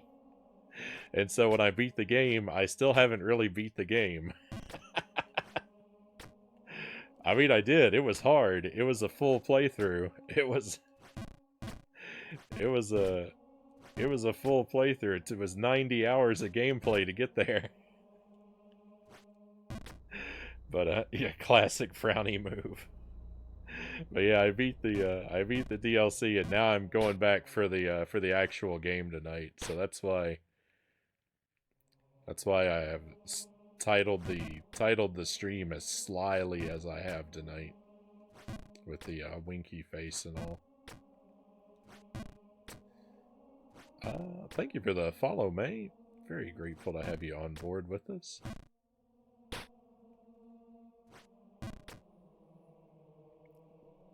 Thank you for the congrats, though. And we're in new stuff. You know, you have to. I had to play what seemed to me a sizable chunk of the original game to even get to the DLC part that I completed. But we are now past anything that I saw on my way to the DLC. This is all new stuff.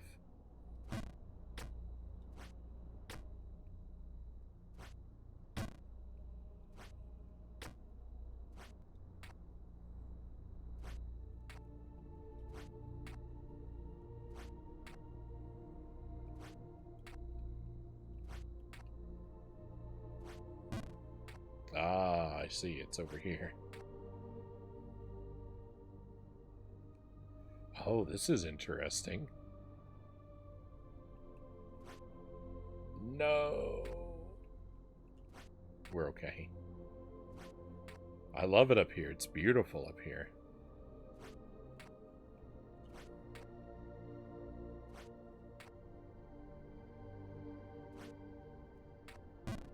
Oh, I don't know what I'm going to do about that. I don't know what I'm going to do about that. That's very slippery.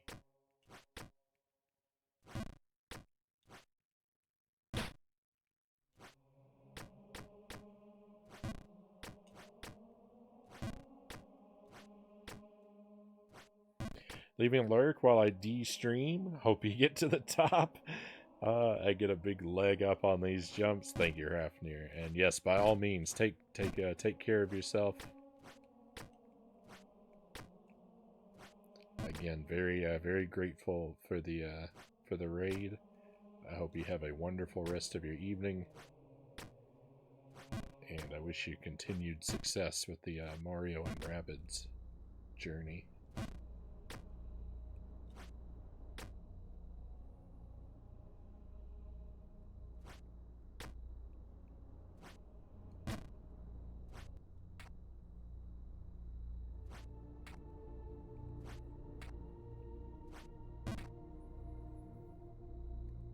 I don't have the patience for a game like this.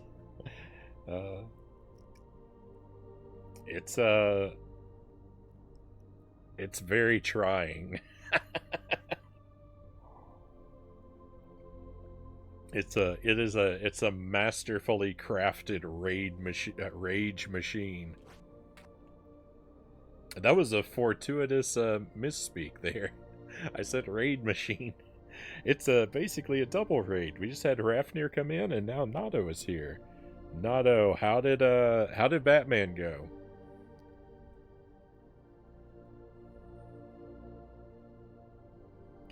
I saw how Super Ghouls and Ghosts went. I didn't actually see the very end of Super Ghouls and Ghosts, but based on the chat, my thought is that tonight wasn't the night. But even so, you performed extremely admirably.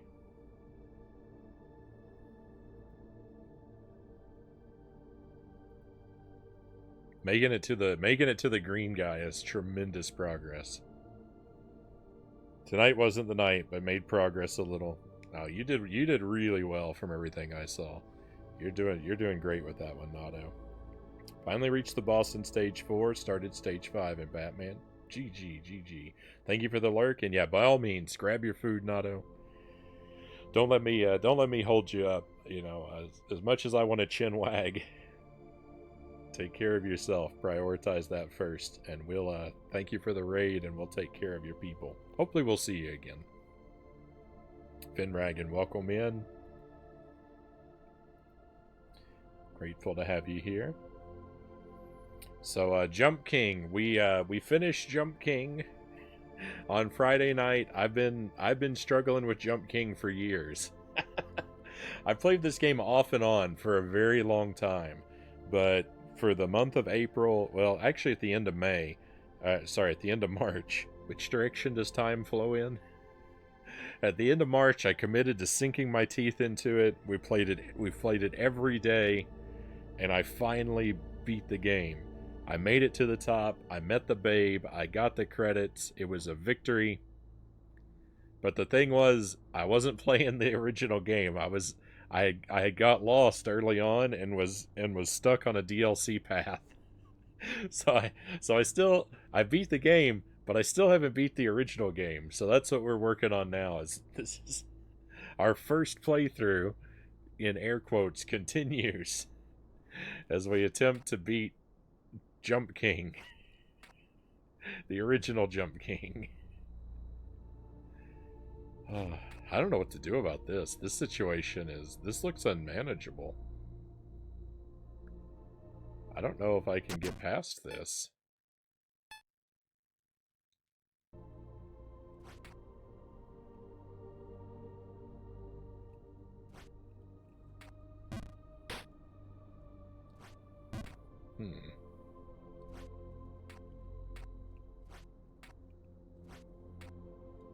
I'm being a little dramatic. There's nothing we can't eventually figure out how to do, but you know, this does look like a very ugly situation here.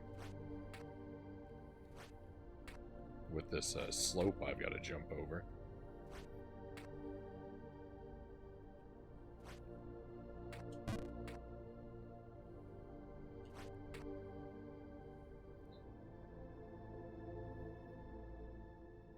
Is this a mega 5-hour Jump King stream? That's kind of the plan next.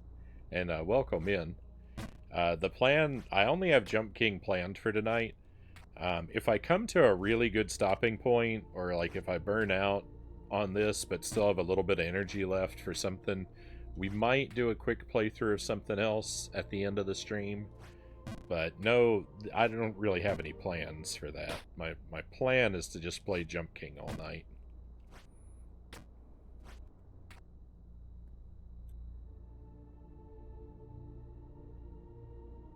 Oh, Finn says I've got to head to bed, but good luck, Frownie. Thank you for the good luck wishes.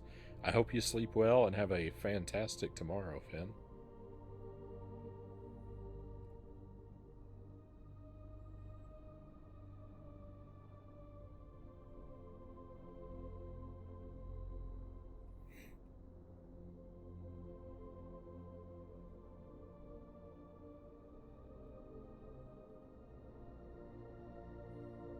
Have you heard of Baghead? Derek says. Watch that tonight. It's pretty good. Based off a short film, actually. I have not, Derek. What type of movie is it?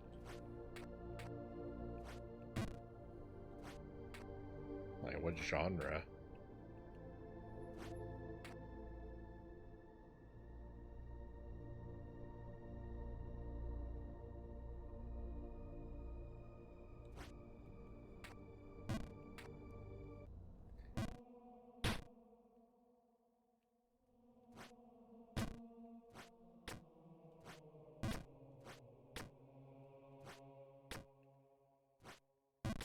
It's a horror movie, pretty small scale, but good story and well acted.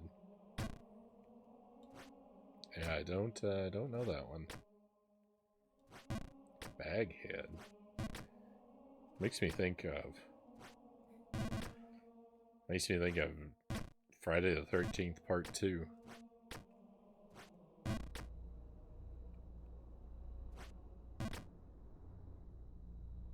What? That jump worked? We didn't have to go over there on the right. That didn't seem right.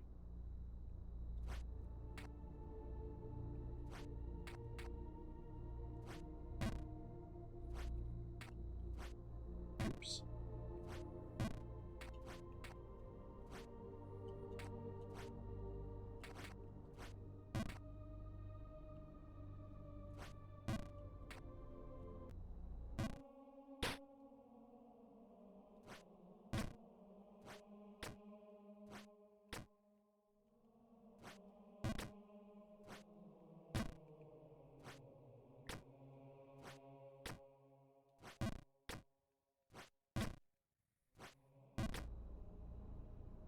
Yeah, rewatch the whole Friday series, the whole Friday the 13th series. Right on.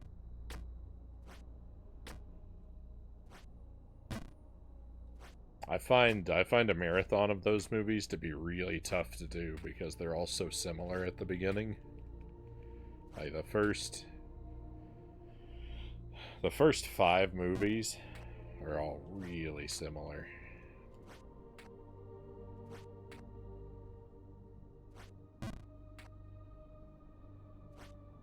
And then 7 is kind of just like them too.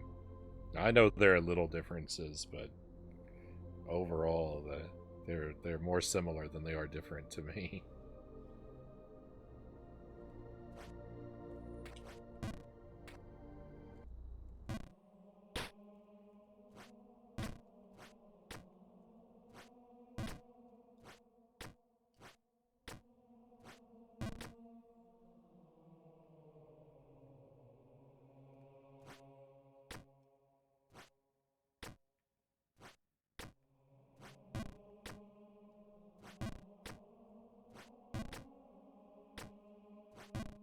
5 through 7 are some of your favorites.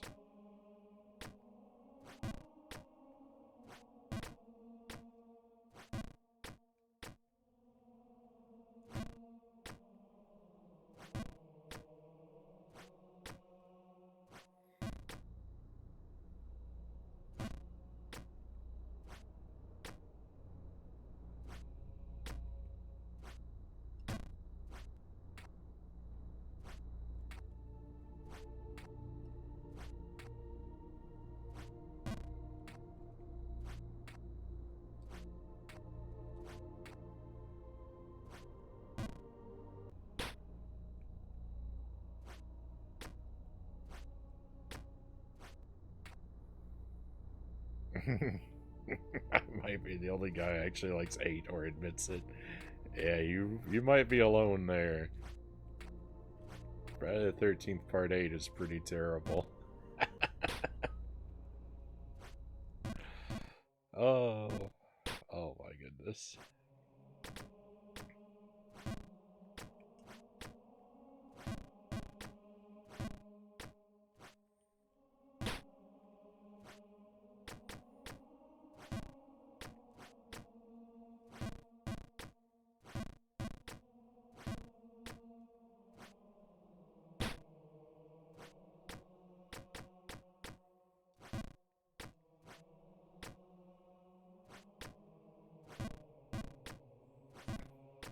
Jelly and I watched The Mask of Zorro the other day. That was a good movie. Wait, actually, neither of us had watched that one before.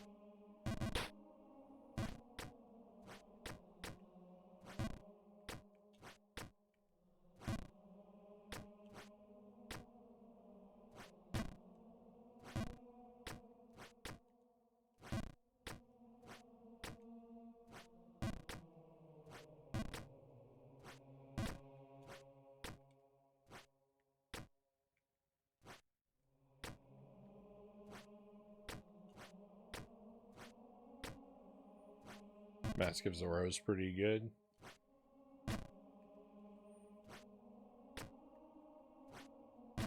Yeah, I liked it. We both liked it a lot.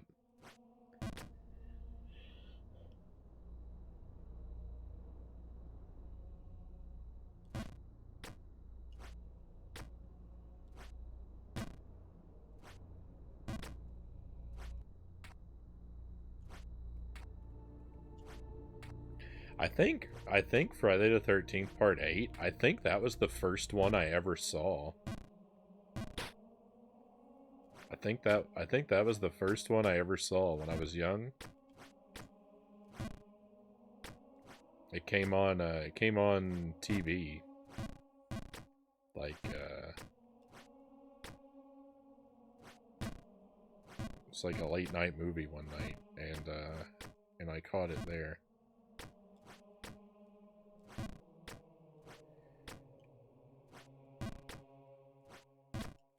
And then Friday 5 would be probably the second one that I saw, but not all of it because we had a VHS tape. We had a tape where part of Friday the 13th Part 5 had been recorded off of television as well, or maybe it duplicated from an actual tape. Yeah, probably actually duplicated because that would have to be really heavily censored to air on TV. Um, that one, but it wasn't the whole film. It'd been partially recorded over. So,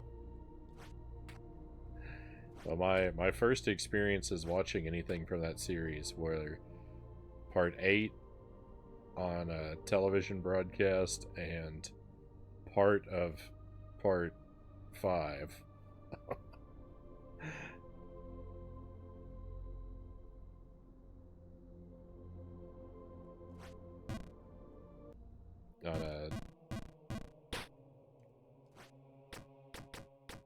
on a bootleg tape.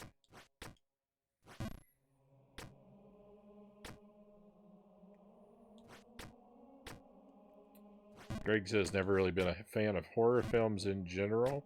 Freddy, Jason, Chucky, etc., but that's just me. Prefer comedies and sometimes sci-fi. I used to be a lot more into horror.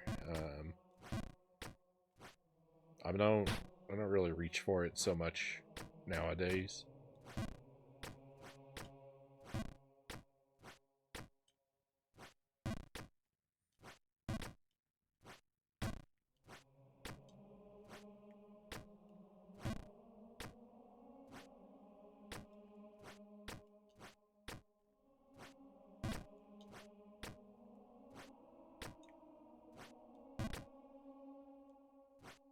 I will see you when you return, Greg.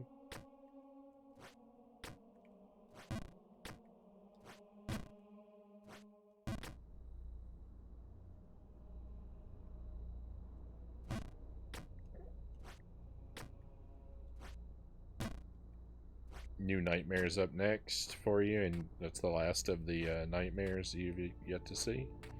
Derek, New Nightmare. I think you'll probably like that one. All right, New Nightmare is pretty. New Nightmare is pretty interesting. It's not great. It could have been better, but it's kind of interesting, nonetheless.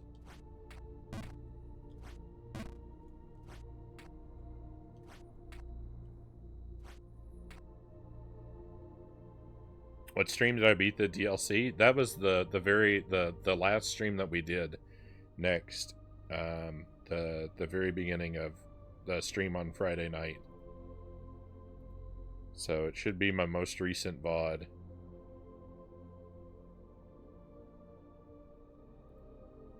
If I remembered to publish it. Yeah, it should be up there.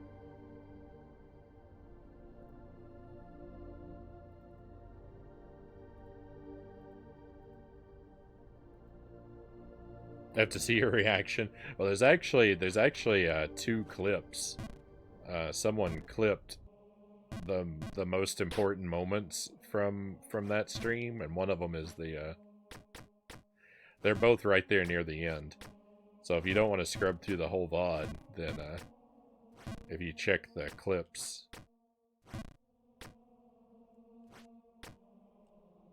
that might be quicker.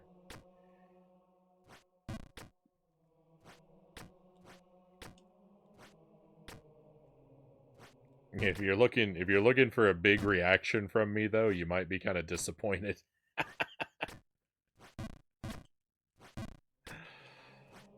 Maybe I shouldn't spoil it, but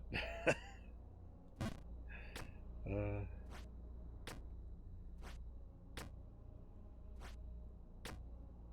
actually, the specifically for my reaction, that scrubbing through the VOD might be a better idea because the clips don't really capture much of that.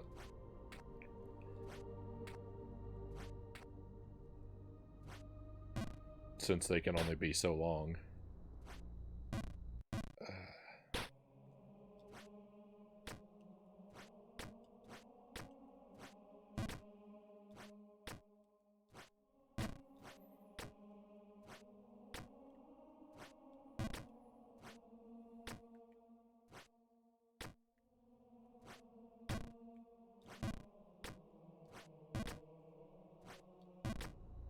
You're a calm, chill guy. I'm sure there's some relief at least. Oh yes. Oh yes.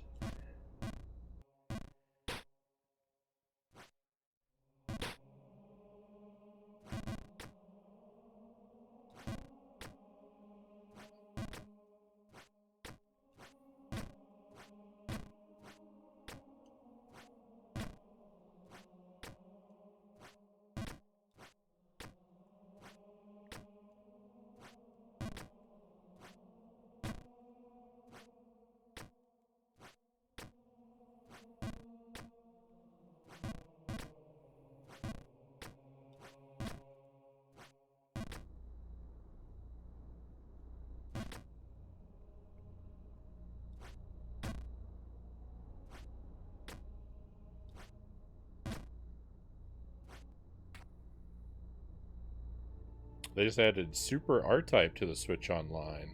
It's fun, but space shooters aren't my biggest type. Derek says. Yeah, I'm not really much into shooters. I think I could be because they are very challenging, high action games, which are the kind of thing that I really like. So I think I could be into shooters if I gave them more time.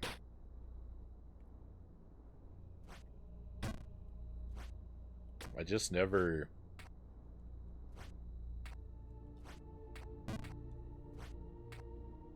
I just never put the time in with them that I'd probably benefit a lot if I did. I think I have Super R-Type. I think I have a cartridge of that one.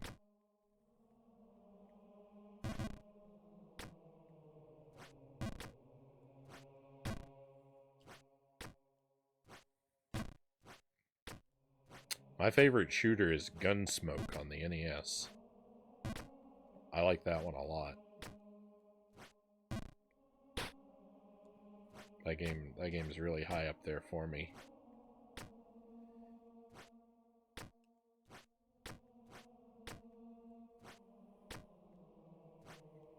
No one ever thinks of that game. No one ever thinks of that game when they talk about shooters because it's not a spaceship game. But I think that's part of why I like it.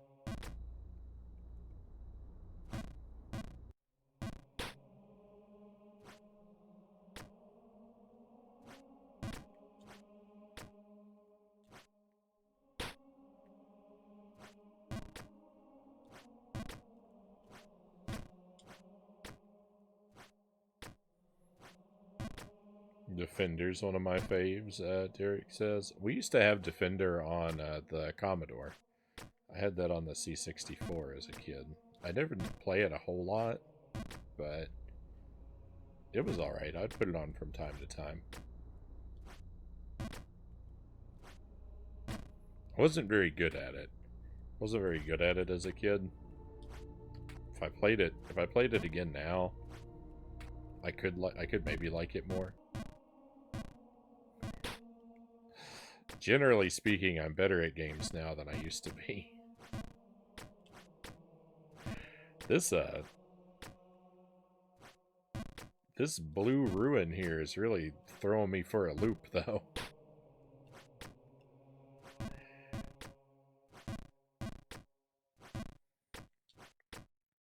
Things are going real smooth tonight for the first hour and a half or so.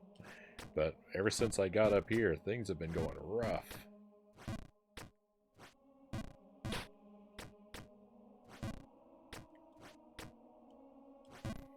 It's almost as if I'd played all those areas before. It's almost as if none of that was new to me.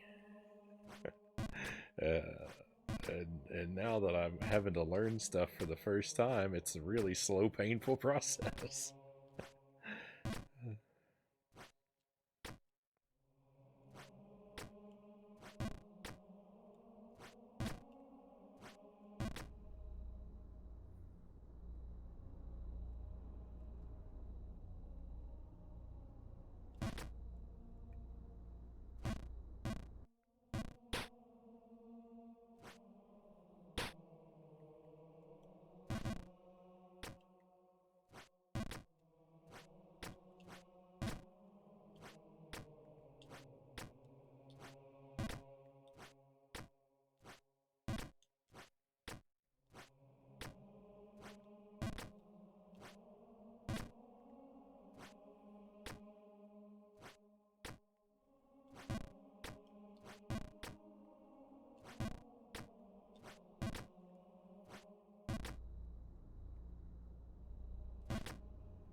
No.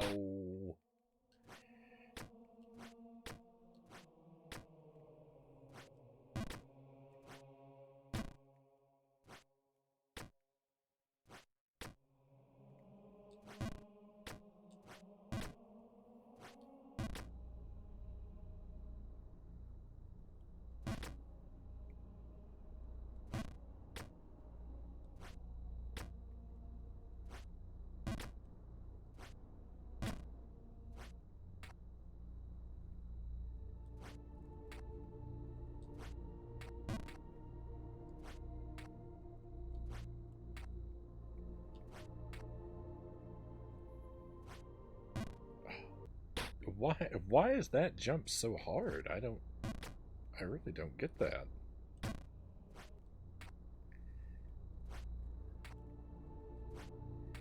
It's what should be a free jump. I don't know how it's possible to miss it.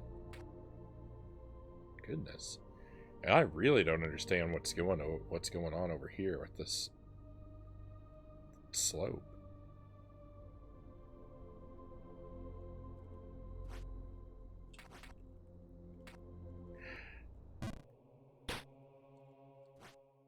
Welcome to the rest of our lives. Did I?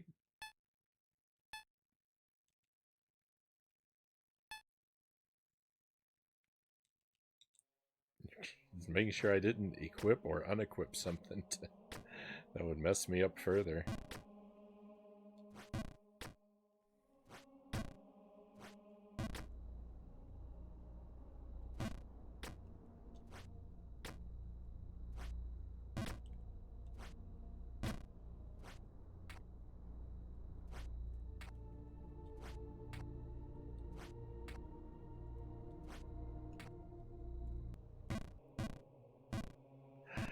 Oh, this is brutal.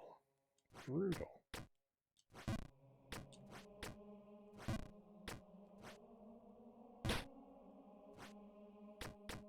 Let me go back and play in the wind.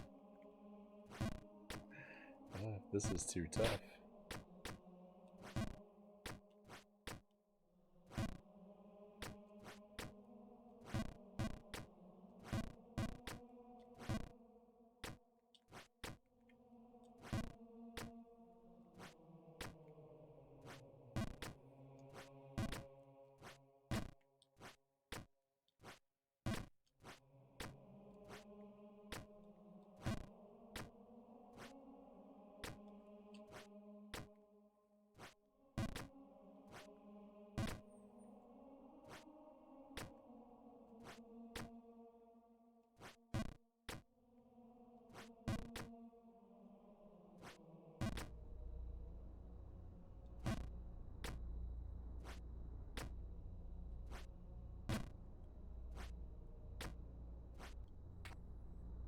Hey, final, welcome in. The king hath returned.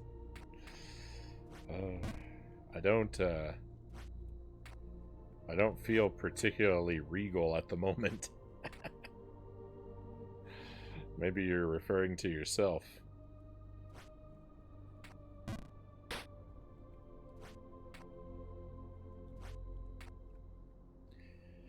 Welcome back. Next, you were frozen in place for like 30 seconds. Yeah.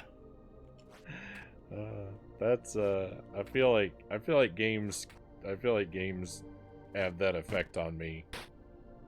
When I struggle with something for a long time, I feel like just being stunned into silence is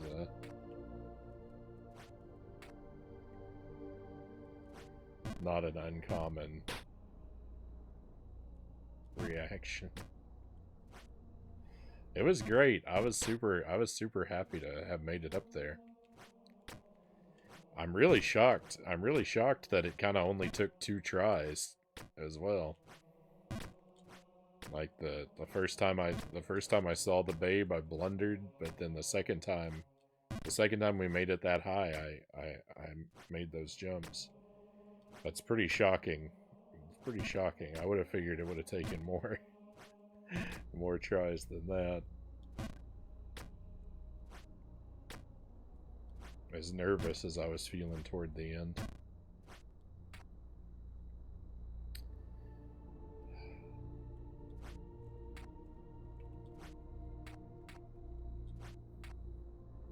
On the holy day of Sunday, April 15th, 2024, the year of our Lord.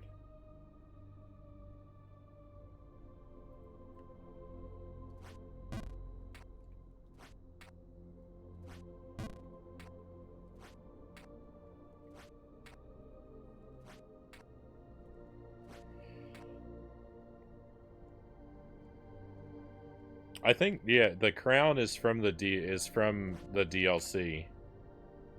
The crown. We didn't have that in the first game. I don't believe.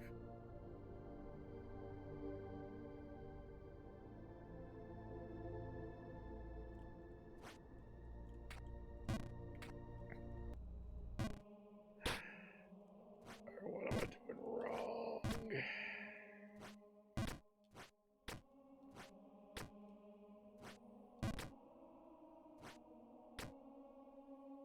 I've been watching the Fallout show on Amazon Prime. Great stuff, Final says. I'm assuming that's connected to the games.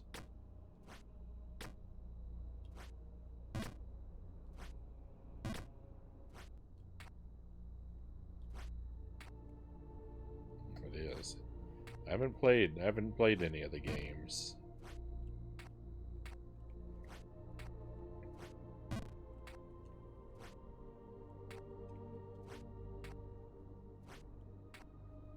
So I probably won't be getting around to that one myself, but I'm glad you're enjoying it.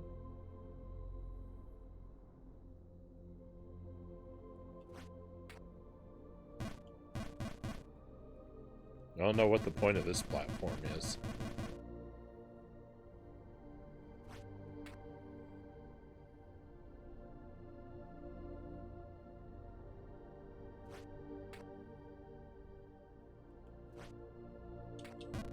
I don't know how to get past that point. I don't know what to do. Jump King, why are you so mysterious?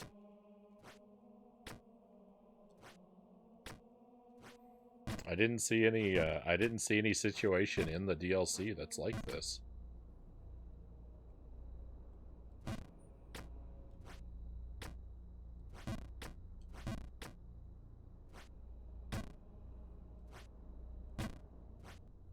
I mean, there was an ice section, but there were no jumps that were like this. So it's very, very difficult to figure out what it wants from me.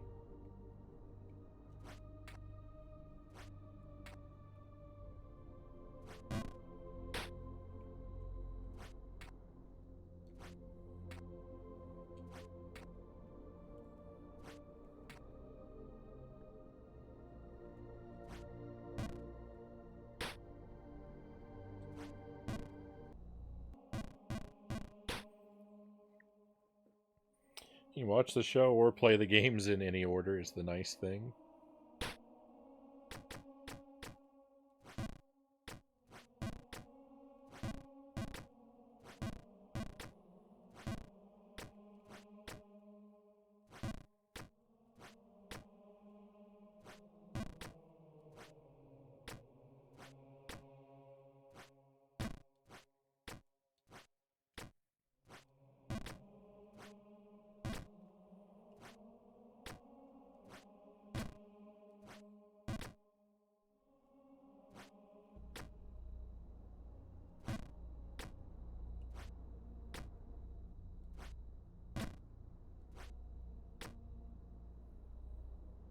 Like that. The show feels like the games perfectly, Derek says.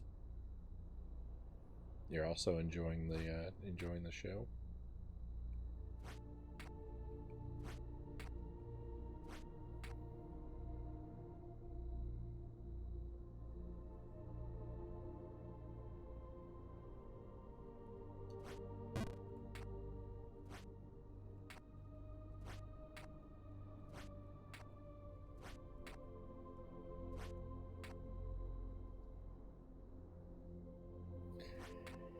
I feel not smart because I keep just doing the same thing again and again and it's not working.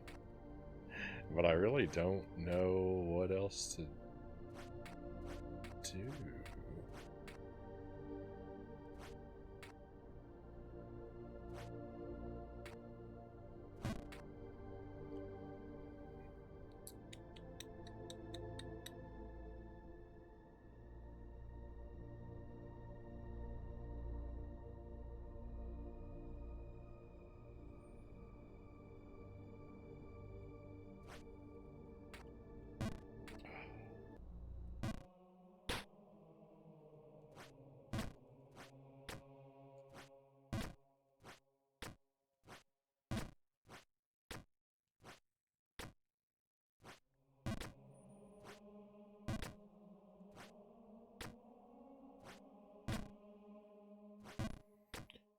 Cruising through a new game in Fallout 4 now, Final says. Don't like the atmosphere too much, so I added a few mods to liven up the place.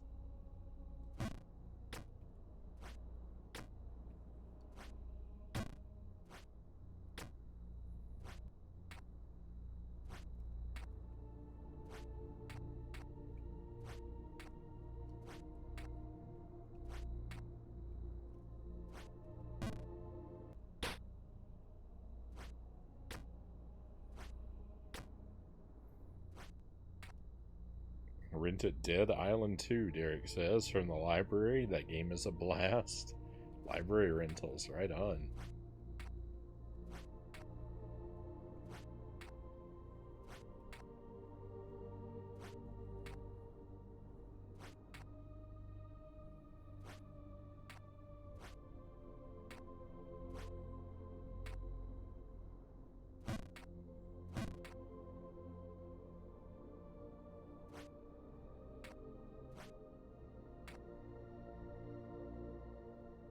Waiting for Alone in the Dark next.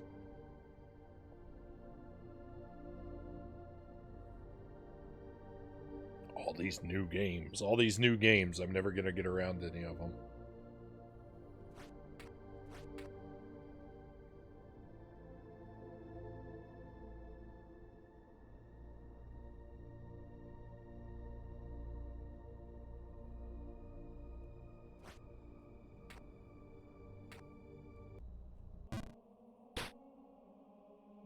$20.66.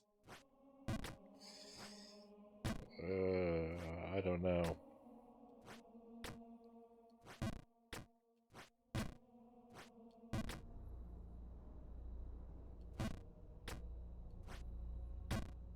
Yeah. I might play Alone in the Dark on Game Boy. That sounds a bit more my speed.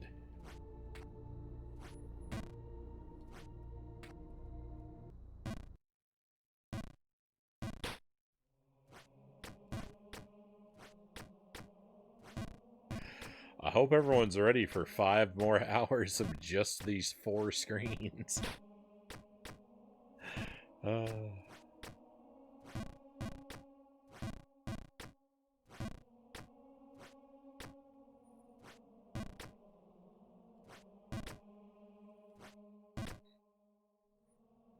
Hey, welcome back, Nato. What did you miss? I don't think you missed anything, actually. I think I'm still in the same spot I was when you left.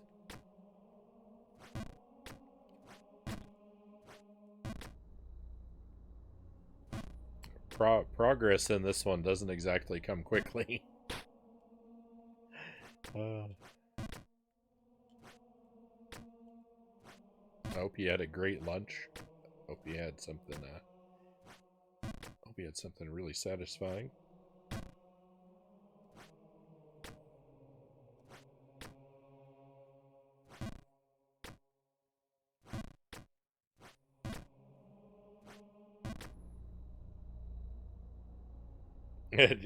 Game Boy Alone in the Dark. It's terrible. You'll love it. Yeah, I know. I heard that it was in the Game Boy collection on the Switch. I've thought about playing it.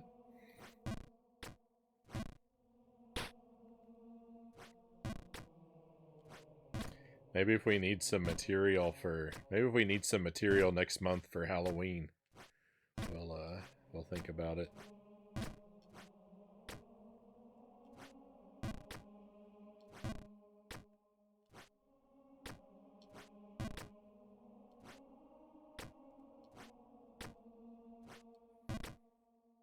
Had pasta for the first time in a long while. I like a pasta dish every now and then, but it's really Jelly is the one that loves pasta between the two of us. I really just kind of like noodles and red sauce, kind of like a chunky spaghetti type deal. Jelly's the one that likes like lasagnas and alfredos and anything with pasta. She loves it.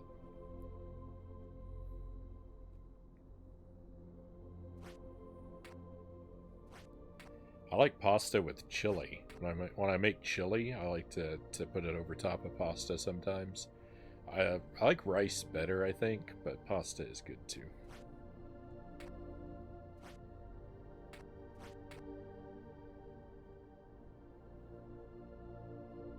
If I want to play alone in the dark, it's as easy as turning off the lights in my room, Final says.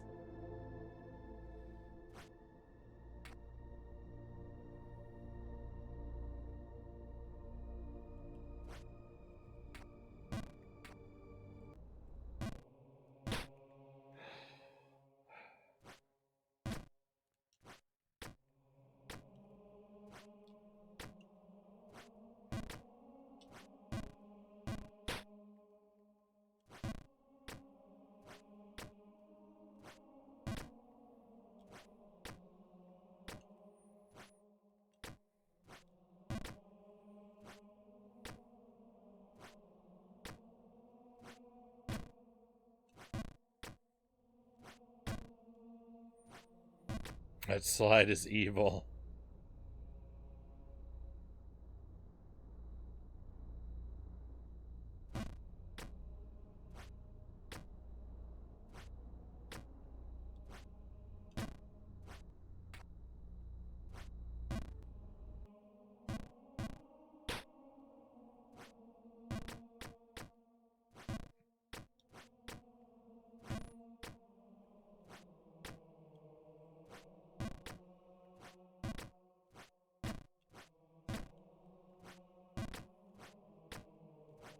I'm confused. You may be confused for a while.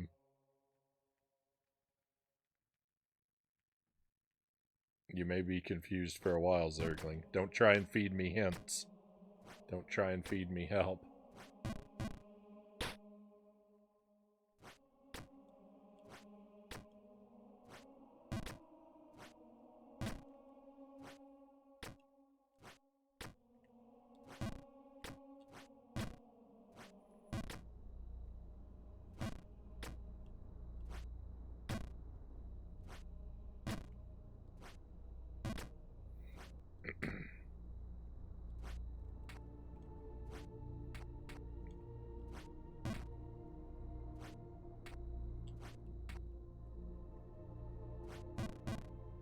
Oh. I forgot which direction I was supposed to jump.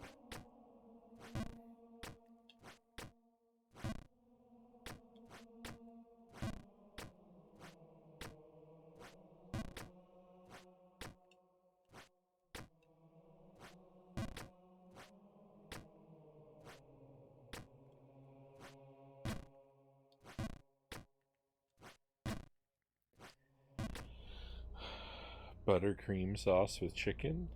Like cream sauces for sure, but a good spaghetti with meat sauce is good too.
Game Boy Color Alone in the Dark is impressive for handheld, Derek says.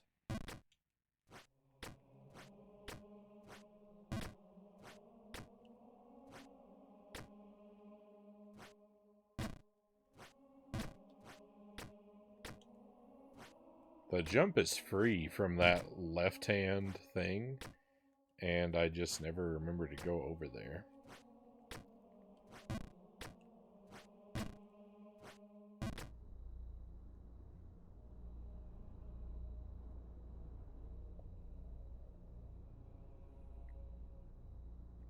Have you ever seen the Alone in the Dark movies? I have not.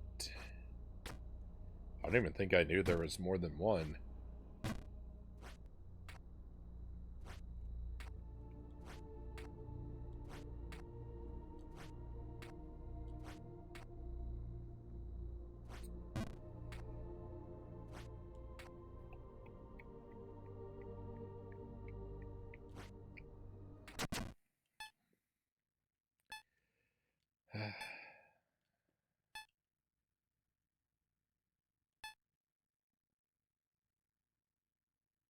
This is a gold ring and not a gold coin? I thought this was a coin.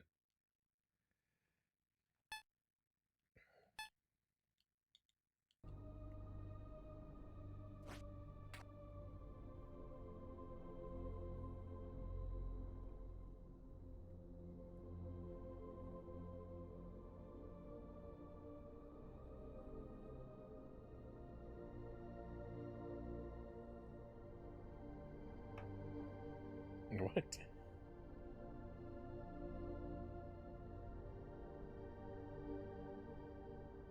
That's that's what I say when I play Sonic. I think everything is a ring. When you play Sonic, you think everything is a coin, Otto.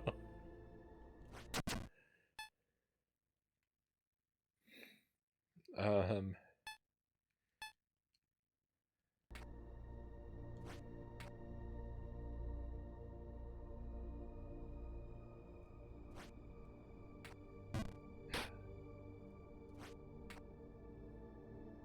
I literally just made the opposite mistake. I wasn't sure. I wasn't sure if that was for. I actually wasn't sure if that was for comedic effect or not. Rings are worth more than coins these days. I don't blame you. We're gonna be here a while. We are gonna be here a while. I actually have no idea what I'm doing wrong.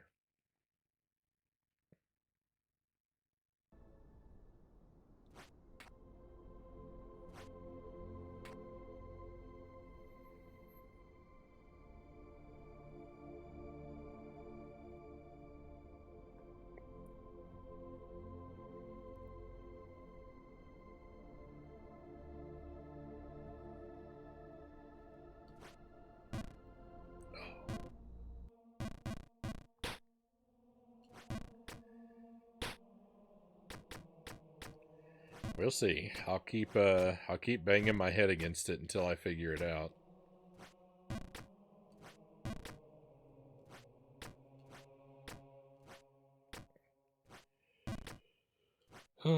Launching this game in the first place is what I did wrong. I love this game.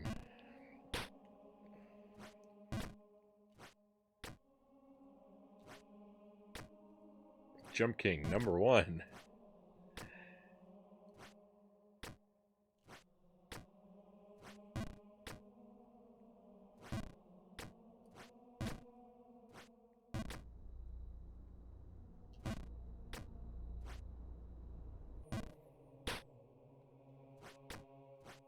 I mean, I'm liable to say I love this game, I hate this game, back and forth over and over again, like, within the same, like, 10-minute span.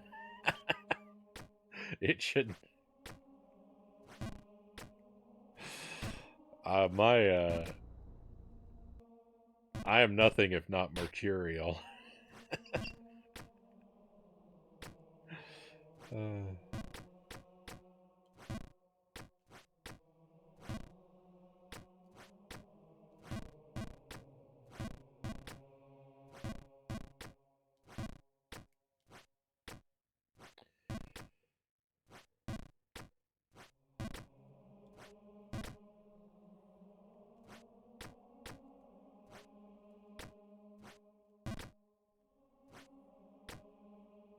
I should play Disaster Report. It's janky but fun. I don't think I've ever heard of this game. Oh no, I unequipped it. I've still got the crown in my pocket. I just took it off.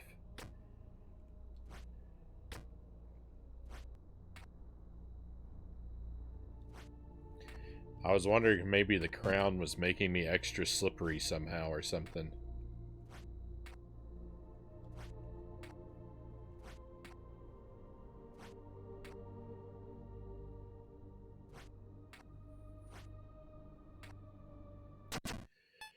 So I took it off. The shoes are supposed to make the ice tolerable, but I have them on and they're not helping me.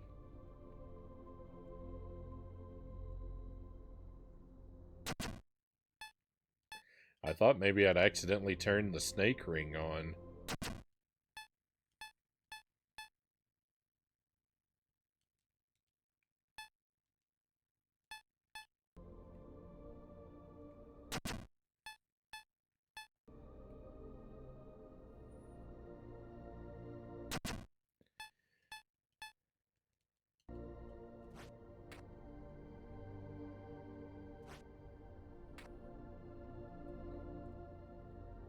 It's on the PlayStation 2, but there's a newer one on the Switch.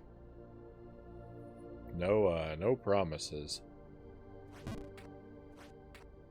There's Ice, then there's Video Game Ice, which is twice as worse, and then there's Mario Ice, which is the worst. This is Mario Ice.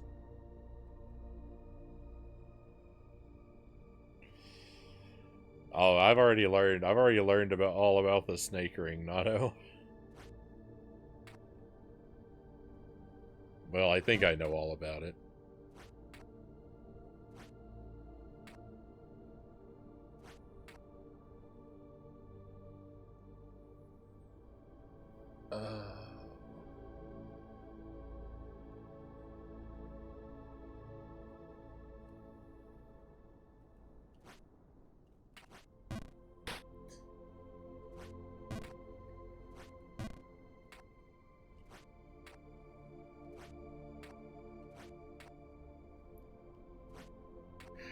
I've never been confused like this by this game.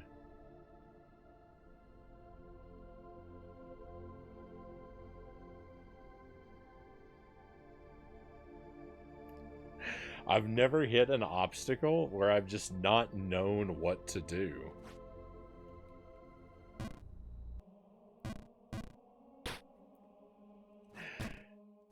This is a new experience.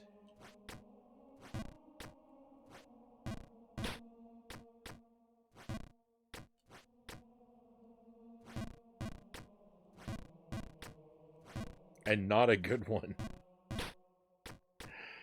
I can't believe there was nothing in the DLC to train me for this.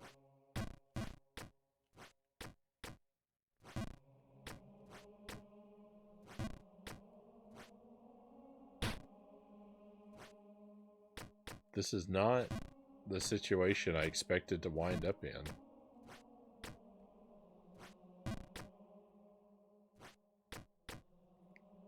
I would have expected everything in the original game to be like fairly straightforward.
Well, that was a fortuitous bounce.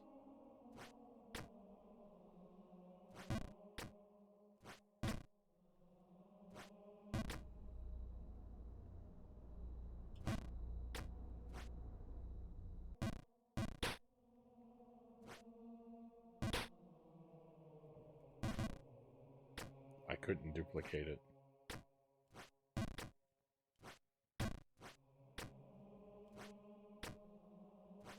It's actually a couple disaster reports. Not all made it to the USA.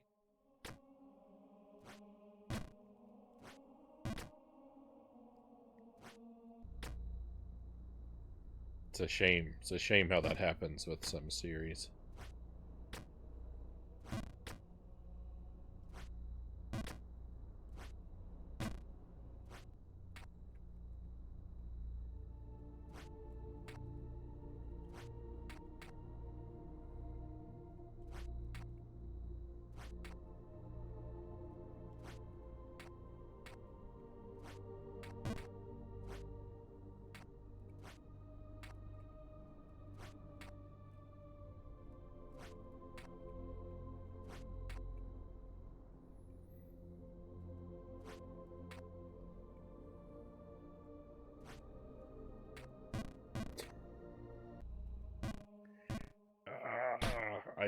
I just nothing I can do. I can't stop my slide.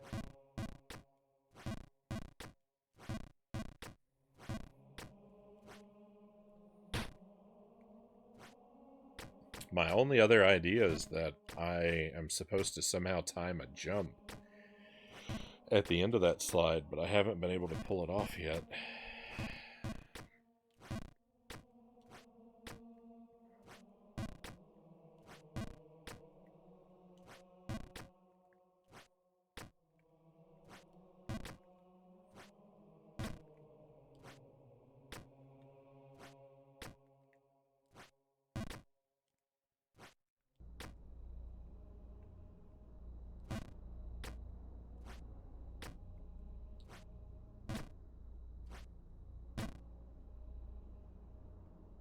Just me, or does the music remind anyone else of Halo? Nato asks. Unfortunately, I can't weigh in on that one. I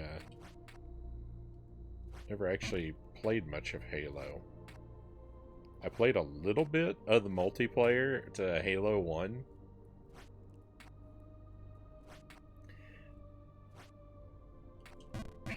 My buddy got Halo 1 and invited me over to play it in the multiplayer, like the versus mode. We played it a little bit, but he kept getting annoyed at me because I didn't take it very seriously and jumped around all wildly. And he found that exceedingly difficult to handle.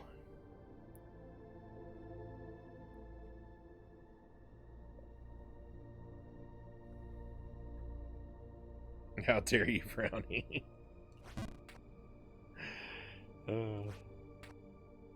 That was my limited Halo experience.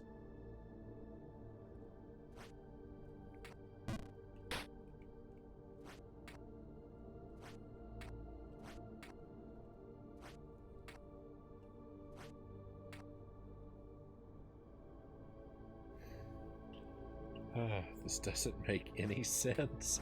It doesn't make any sense.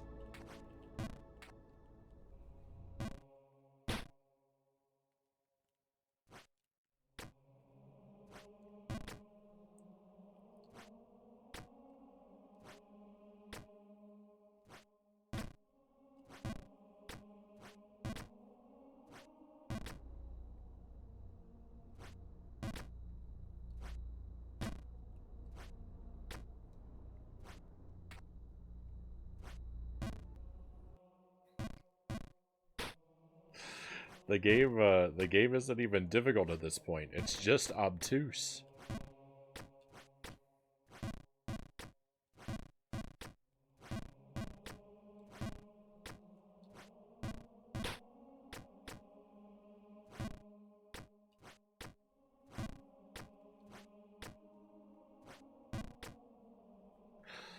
I never expected of all the ways that of all the times I thought my playthrough of this was going to end. I never thought it was going to be because I was just going to hit some sort of obstacle that I was too dumb to figure out. And alas, here we are.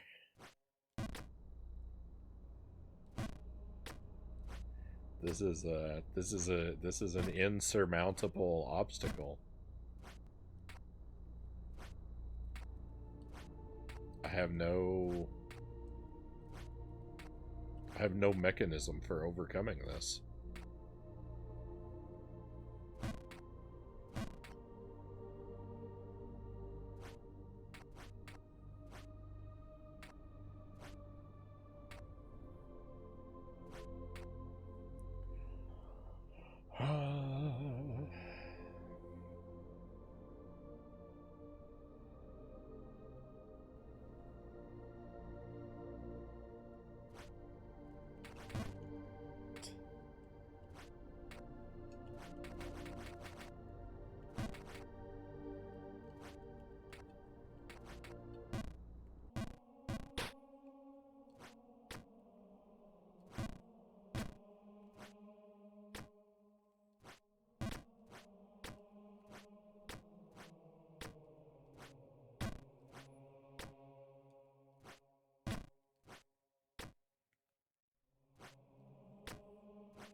I've thought about playing one of the Halo games on the stream.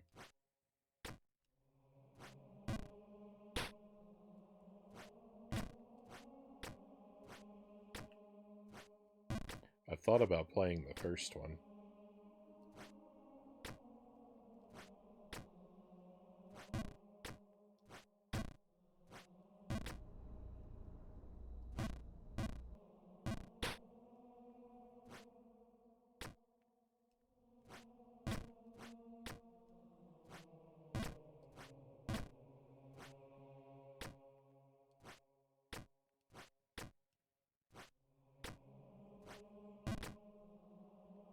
Yeah, I have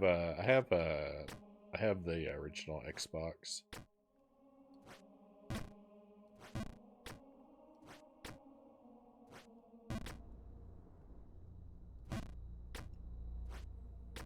I actually have another project that I have a secret project that I've been thinking about doing on the stream that I think would be both extremely difficult and pretty silly. But in order to do it, I'm gonna need to figure out how to put emulators on my Xbox. And I took a peek at a video about how to do it. Oh my goodness, we finally made it over here.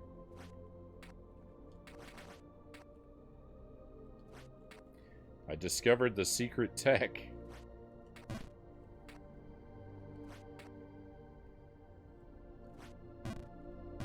Ugh. It's so irritating.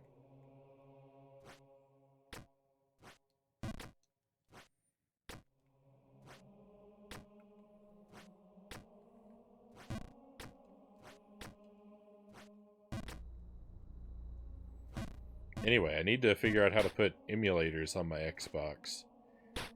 I watched a video about how to do it, but it looks complicated. Because I don't have to do it over the internet. At least from what I watched.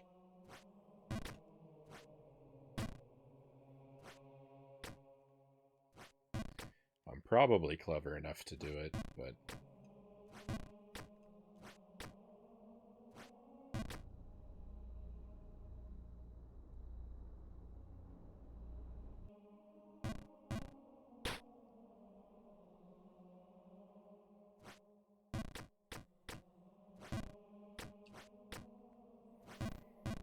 Had an original Xbox back in the day. Can't remember why I sold it. Maybe to upgrade to the 360.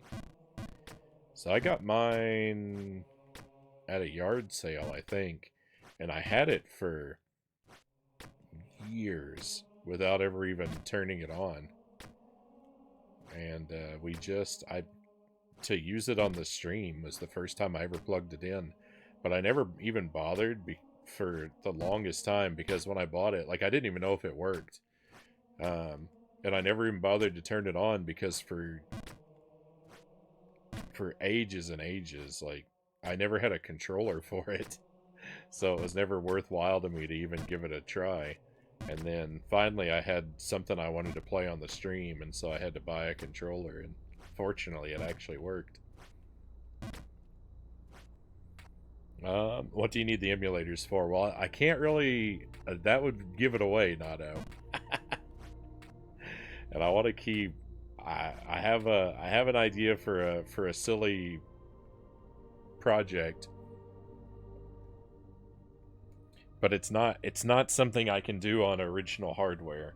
But if I put some emulators on my Xbox, I can make it happen.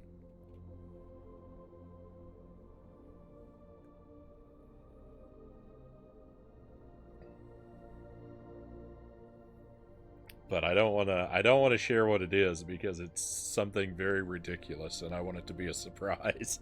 I want it to be a surprise when I actually do it. That's all I want to say about it at the moment. Picked up a 20-inch CRT yesterday for 20 bucks. Has a few screen issues. After watching about 2 hours of YouTube videos, I think I can fix it. I'll be shocked if I can fix it. On the other hand, I may get shocked anyway, because you have to keep it powered on to make adjustments. I don't know about that, Sir Rackalam.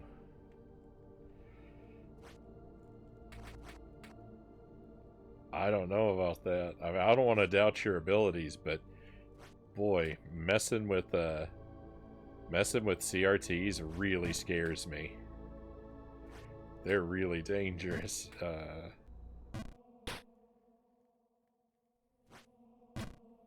So be careful. Please be careful. A lot of people I know. And I mean, I don't know what I don't want to make assumptions about your level of technical expertise. You may very well be super expert. But a lot of the people I know who are experts still don't like to mess with CRTs. I would doubt my ability. Is the only reason I say anything. But not to discourage you. Certainly it can be done, but just yeah, don't get shocked. Don't get shocked. I've opened mine before, and I'm a bumbling fool. But and I've opened mine before and lived to tell the tale, but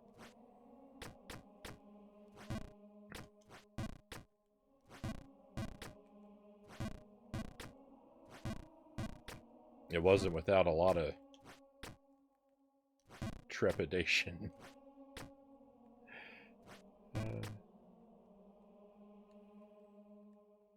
Sometimes I get curious about CRT again, but they take so much space, of which I have very little, Nato says. They do take up a lot of room. I've got a fairly sizable one. It's like, I don't know, maybe 28 inches. I'm not really good. I'm not good at estimating the size of a CRT. That might be an overestimate. It's great big, and it weighs like 100,000 pounds.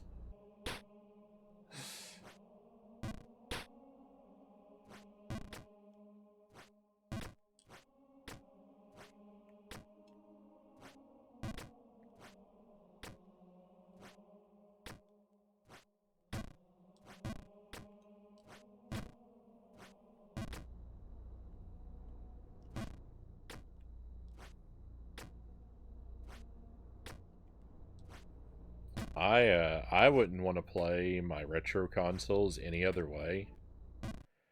The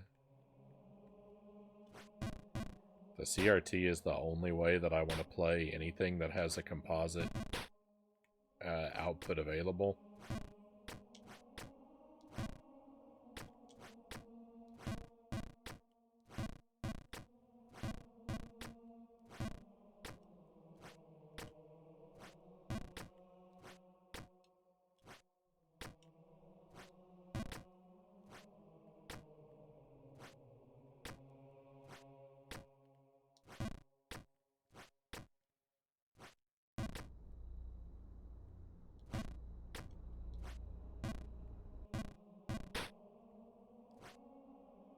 They're not very practical if you want to have they're not very practical if you want to have high quality capture footage on your stream though.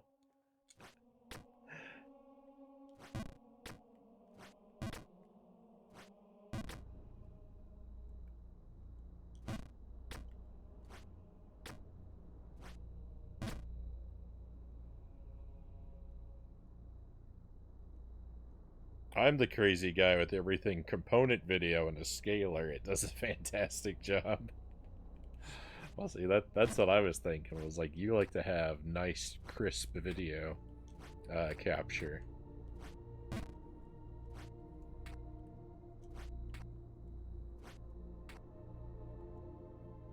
I think you can get. Can you get a component tube TV? Was component video available at the end of the tube TV's lifespan?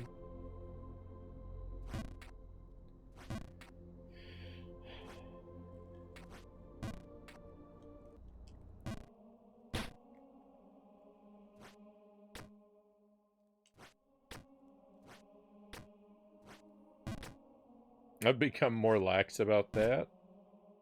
I mostly want the good CRT filters on my screen.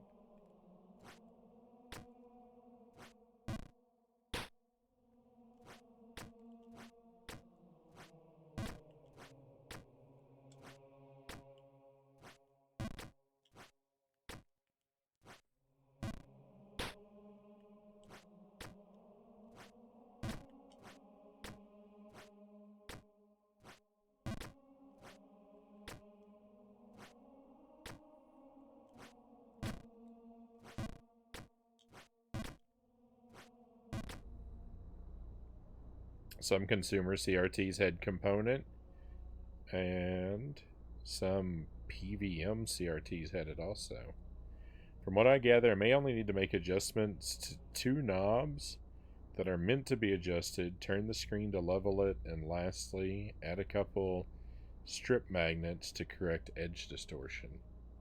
That's what my television has, is a little bit of edge distortion.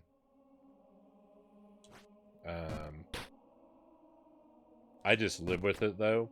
I did open it up, and and fiddle with it a little bit, and I made it better than what it was, but it's not perfect.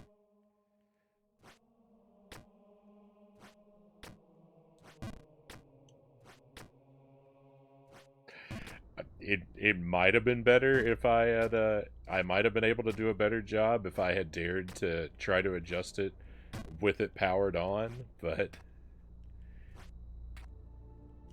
I'm not that bold.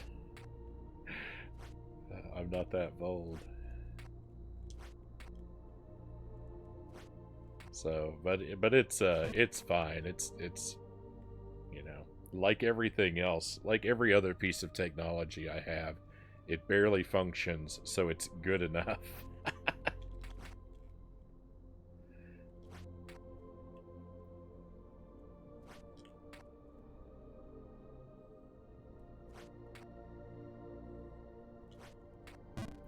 No.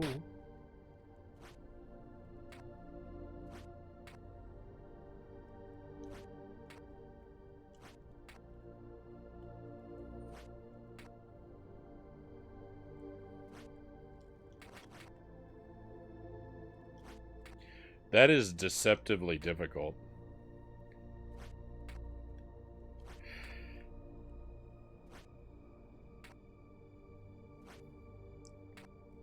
You may see me struggling with that jump and think I'm the biggest dummy on the planet, and I kind of am, but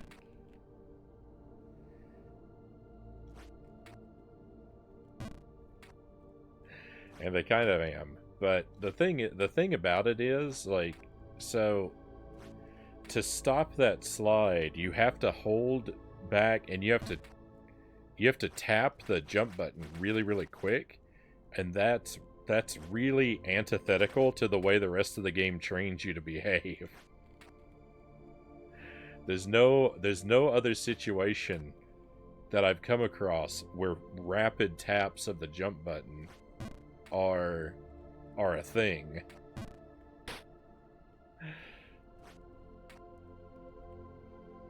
It's always hold and release.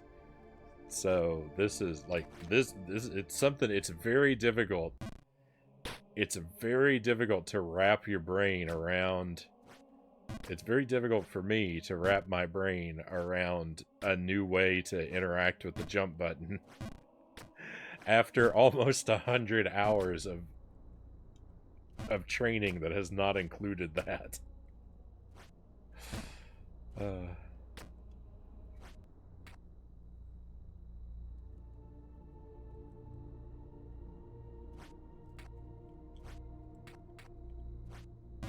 When in doubt, mash buttons. When in doubt, mash buttons.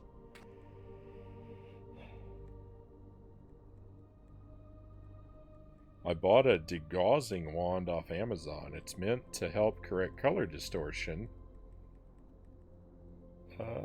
From like when a kid takes a fridge magnet to the screen.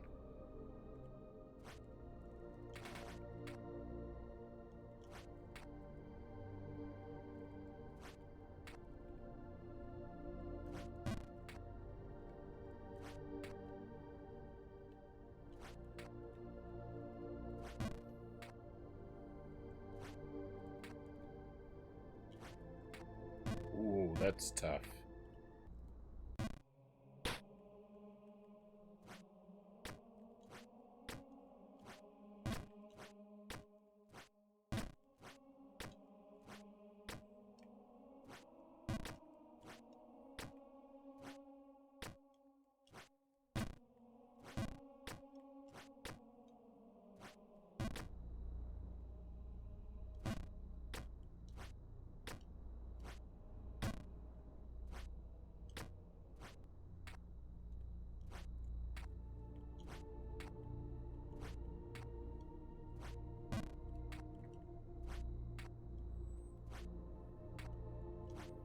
I don't have any experience with those. I actually forgot that magnets were a thing you wanted to keep away from your CRT.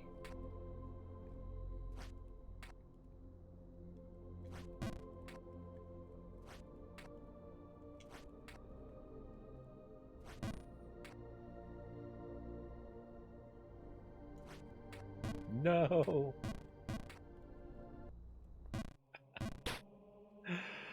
Oh.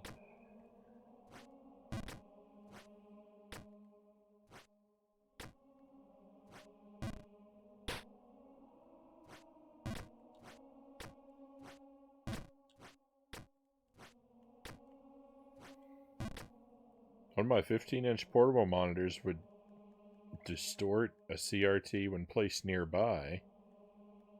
Guess the monitor wasn't shielded properly.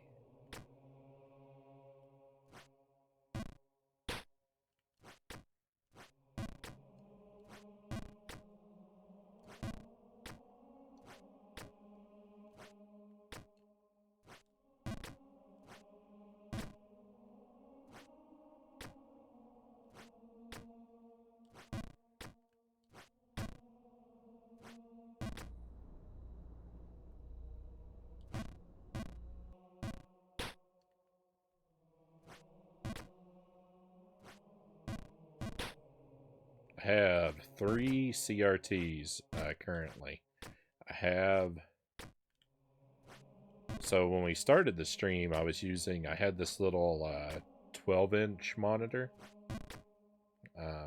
which I've still got, and it's really nice, but you got to sit pretty close to it. And it worked really well. It worked really well when the stream started because I had all my stuff set up in just one little corner of the room.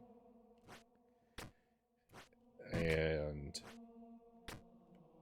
I used that for the longest time. But then we switched to the one that I use now, which is a great big, giant Hitachi CRT. I don't know if that brand is good or bad or where it is in between. But it says Hitachi real big on the front of the CRT, so I figured I'd mention it. So that's what I use now, which is great because I've got a setup where I sit further back from the TVs.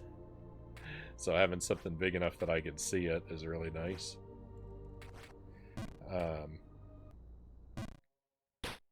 But I also have a Commodore 64 monitor, which was actually from my childhood.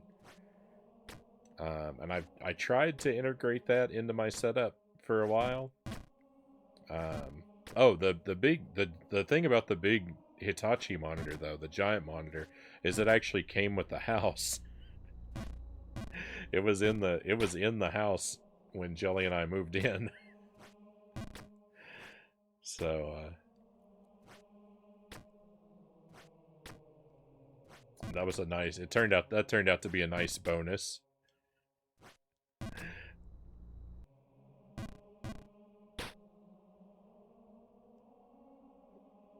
Oh yeah, yeah. I mean, I don't think it had been turned on for years. I was shocked. I was actually told. I think I was actually told it didn't work.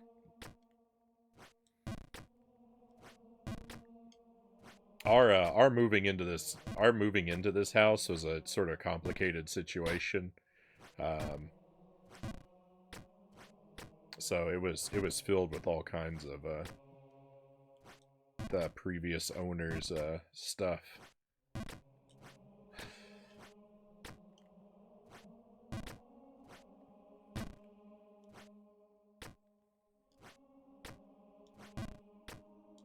But this yeah, the monitor I use now was among those things.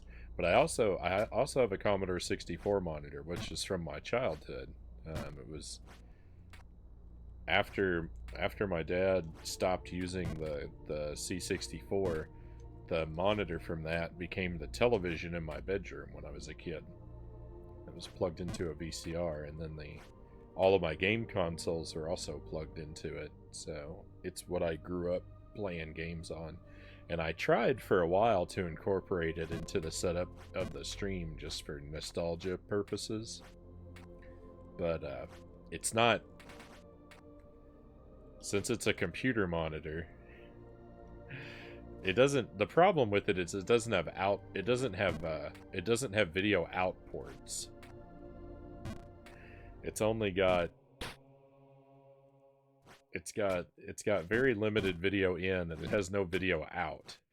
And so like there are ways around that, but I much rather just use a monitor that has video out for capturing. So the unfortunately the C64 monitor sits kind of unused currently.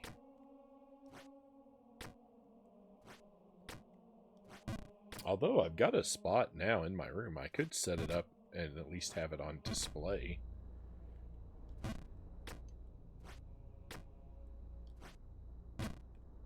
Just for fun.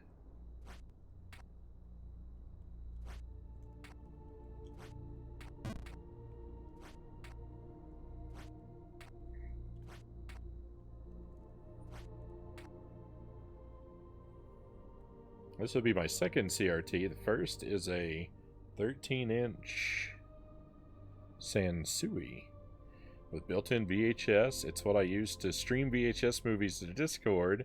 Been wanting a larger TV. The newer one is 20-inch Sansui flat screen. It's a flat screen too, but I had one of those for a while.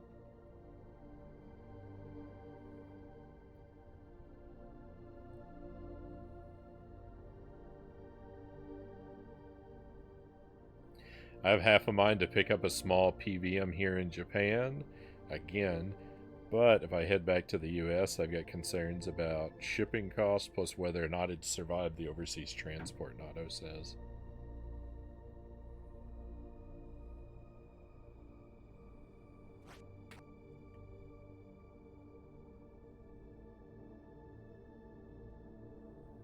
Yeah, I've gone through a bunch of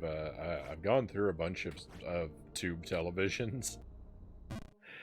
I mean, just because I've jettisoned them in the past to move before making big moves.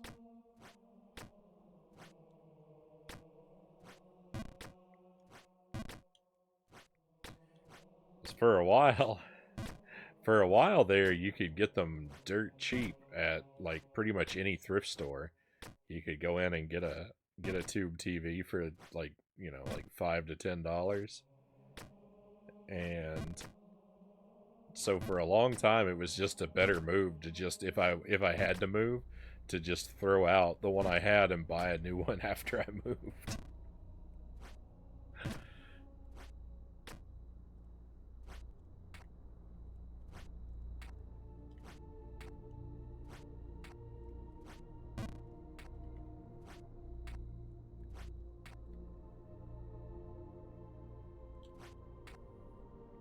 Did you change rooms? Oh no, no, the setup. No, we're actually still in the same room we've been in, Sirac of Lamb. Um, but I did move everything around. Um, so now I'm sitting in the middle of the room. Previously, I'd had the televisions in the middle of the room and my chair against the wall. So that's why you had just the wood paneling behind me. But it's too hard to have other people sit next to me in real life with that setup. So I moved things around again, and I put the TVs against the wall, and now I've got the seating floating so I can slide the chair or my couch around. And so just as a side effect of that, you see more of the room. It looks nice. Thank you. I mean, a lot of people like it. I have mixed feelings. Like, I like a lot of people like the collection and stuff in the backdrop. I kind of like the simplicity of the blank wood paneling. Sometimes I do sometimes feel like having the all the collection in the background. I don't know. It it's very busy, but it's just more convenient. It's just more convenient this way. Where does Isaac sit now? He's actually over here on the couch. I've He'll be somewhere. I had him standing up over here where that small kind of end table thing is. I had him standing up there for a little while recently. But he'll be somewhere. He might hang out in the corner over there eventually. We'll see. EpiPen, welcome in.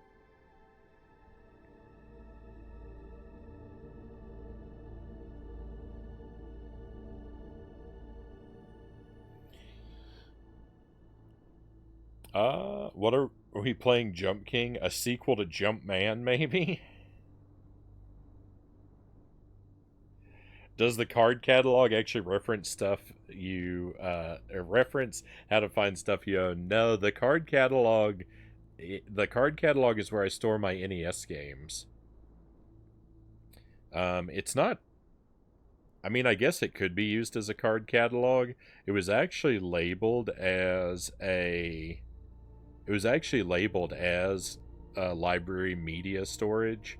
The boxes, I think, are sized. I think the boxes were sized with CDs in mind.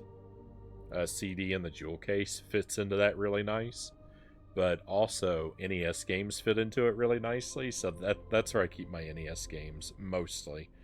You'll see there are a few of them up there that are uncatalogued, and some of them I have in rental cases. but most of them are in those drawers. The ones that are up there uncatalogued just because I haven't had time to incorporate them into the collection, or I've been too lazy to get around to it.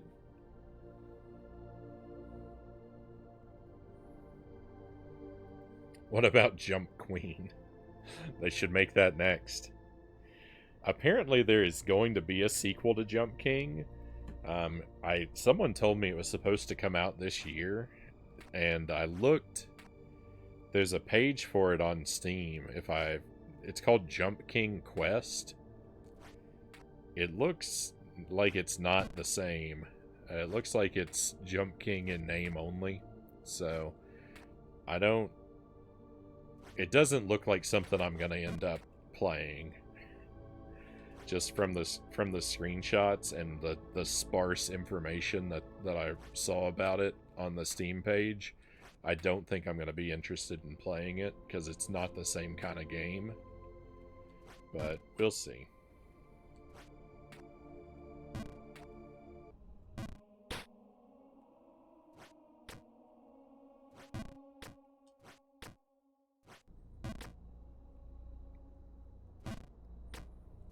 It looks though like it looks like it has really nothing to do with this game though.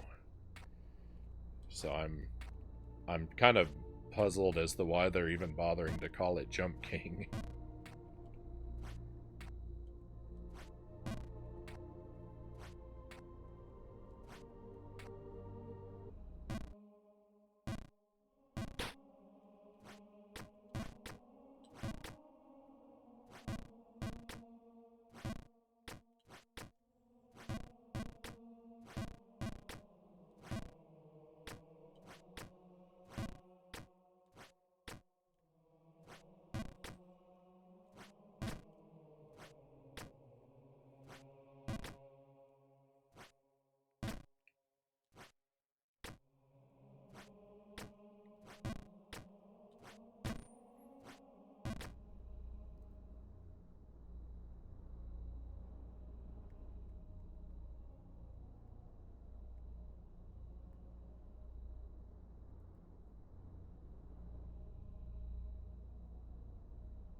But so I've been streaming for 3 years, and so far the setup of all of my hardware and my seating area has been through I think 6 major rearrangements.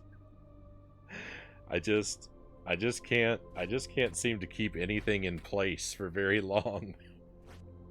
I'm constantly reorganizing, and it's such a tremendous pain.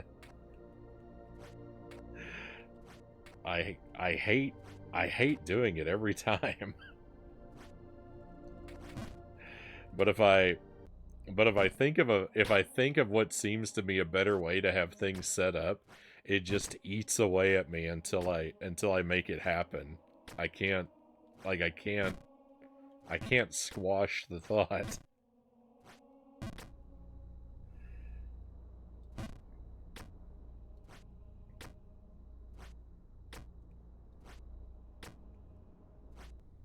And I really would have been happy to have the previous setup.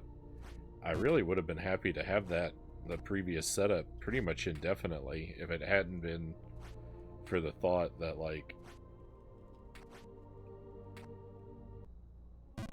I want to be able to sit more than just me in front of my television. Uh,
That's a better feng shui, EpiPen says.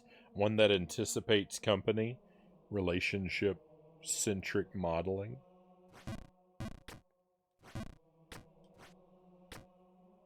Yeah, that's the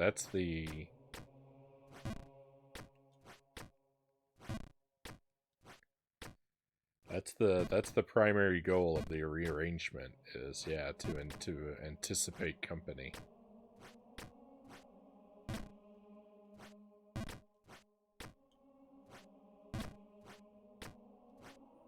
There's not a lot of areas of my home that do that particularly well, and we're working on that. But I'm starting with the game room.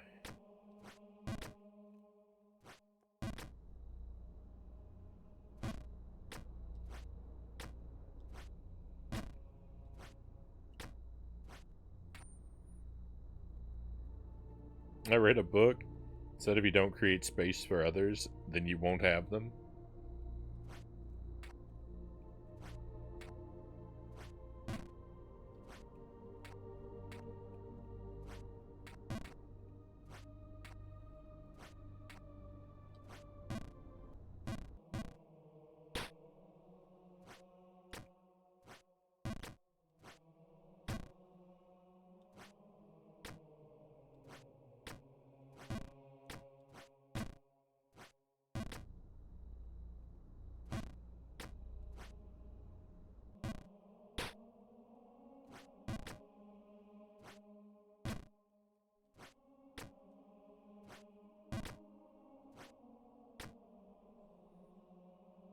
That body splat sounds painful.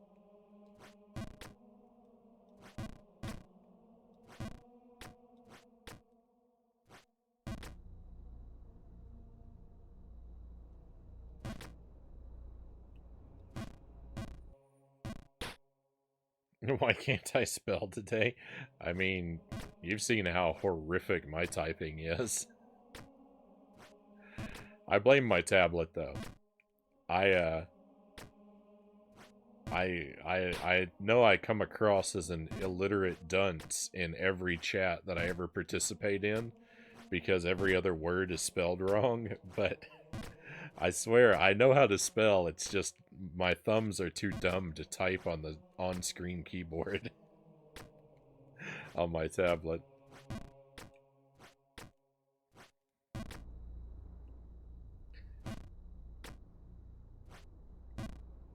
I know how to spell basic words anyway. I'm not gonna win any spelling bees, but I know that and is A-N-D, not A-M-D, but you wouldn't know it from my participation in Twitch chat. Uh, hey Congo, welcome in. Always great to have you with us, my friend. And never give words the satisfaction of spelling them correctly.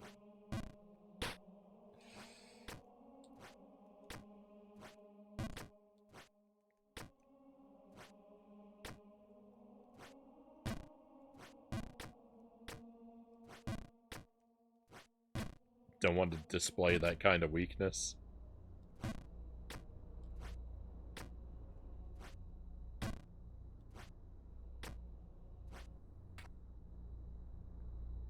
Didn't you teach English? I did. I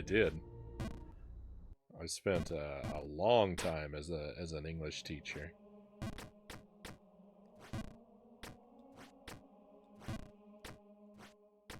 Never really taught spelling though, fortunately.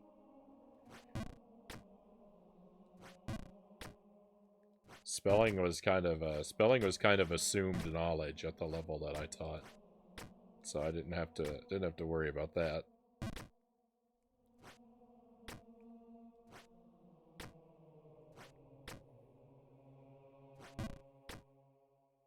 Spent 2 years as an English teacher, EpiPen says.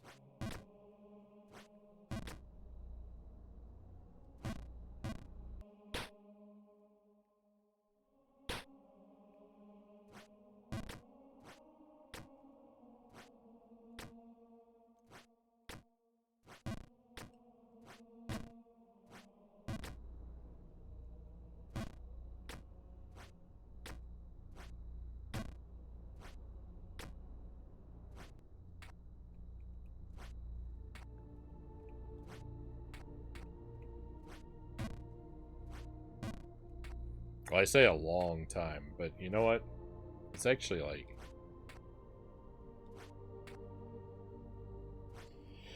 closer to probably only closer to like 4 years, but spread out a little bit. So across several different jobs.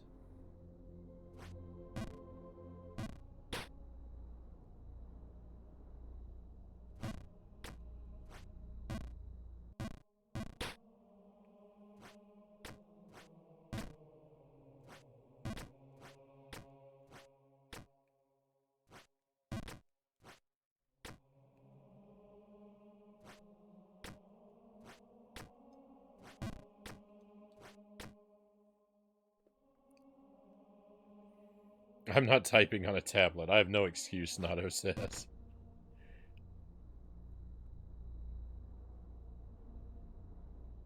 Any bets on it Friday's Jump King Nightmares? Oh, well, see, here's the thing. I actually did last night. Last night I dreamed about Jump King. It wasn't really a nightmare. I just dreamed about playing the game.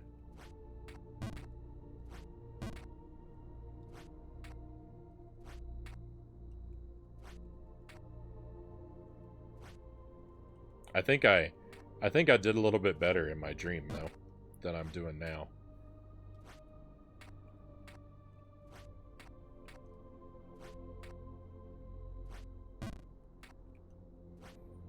Sounds like it qualifies as a nightmare to me. uh, oh, that part is so tough.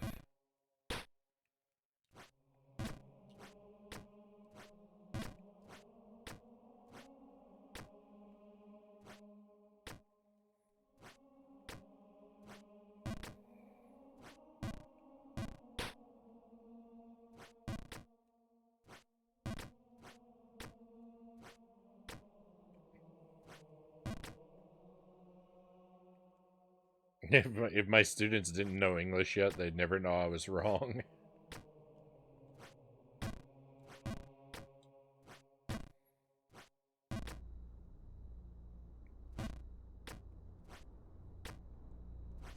So I taught English when we lived in Korea, but that was mostly like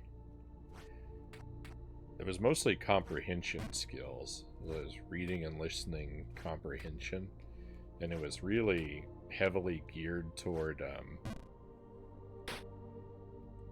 their like standardized testing.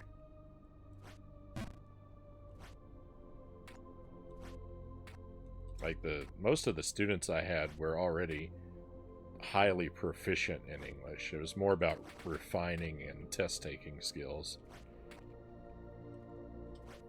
And in the States, I worked in a couple different colleges and I had overlapping jobs for a college and a state university where I lived, and it was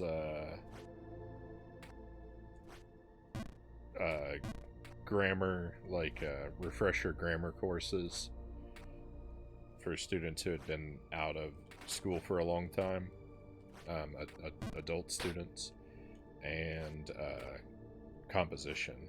So, like your 101 and 102 level writing courses.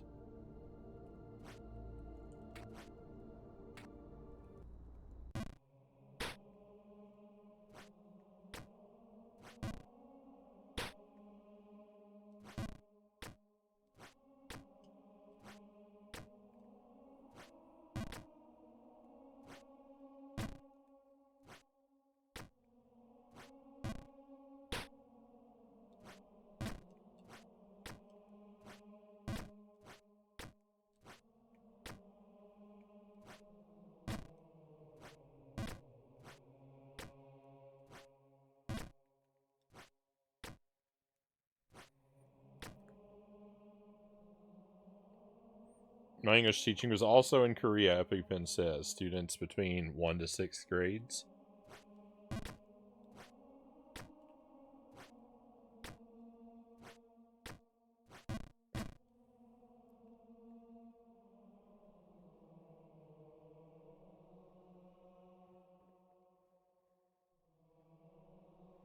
Do you ever think about the fact that you're in the unique position where you go to a country that speaks a very different language, and it's literally your job to expect them to learn your language?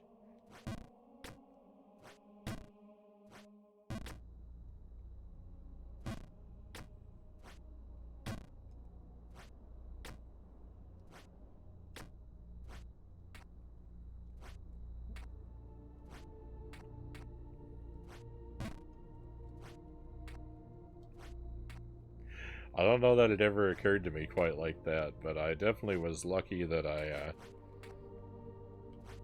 didn't have to have a lot of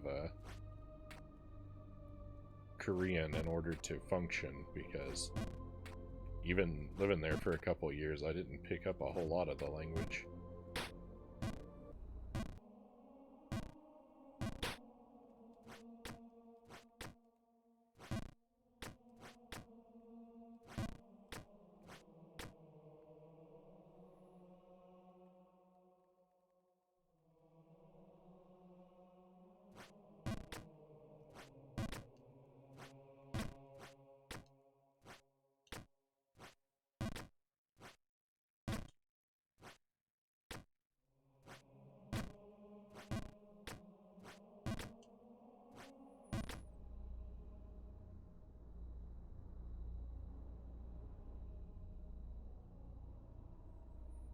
I always had a fantasy as a kid where I'd have to live in a foreign country and do extremely well in an English class, Conga says.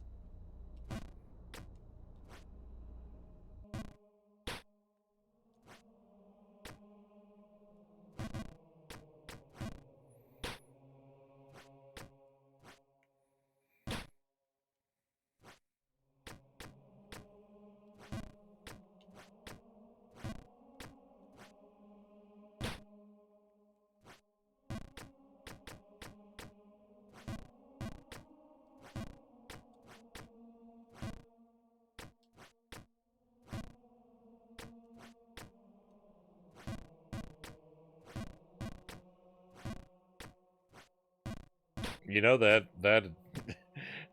fantasy, Conga, might have been Jelly's reality. Um, at least to a degree, because Jelly lived in Thailand when she was really young, and she went to an international school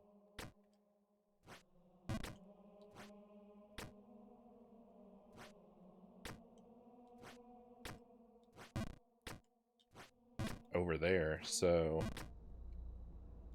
she actually, I would have to ask her for the details, but she may have been in that sort of very same situation.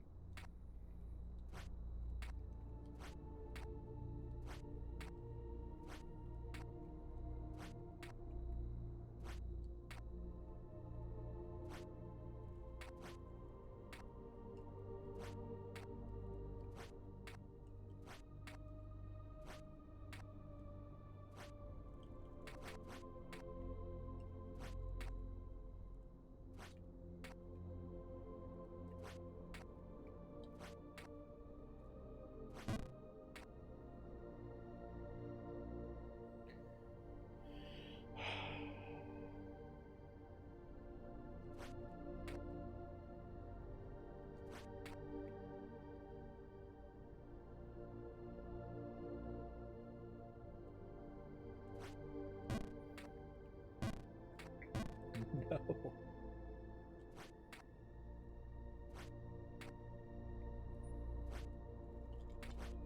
This is such a tough spot.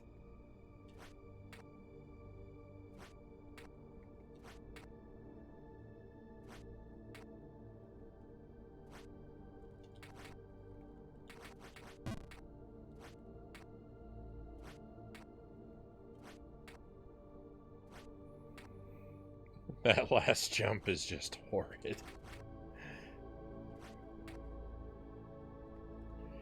They know what they're doing with this game. They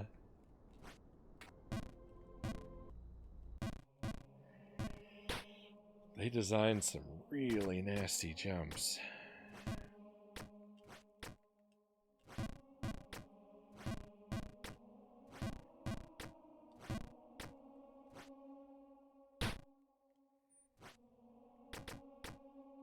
I beg to differ.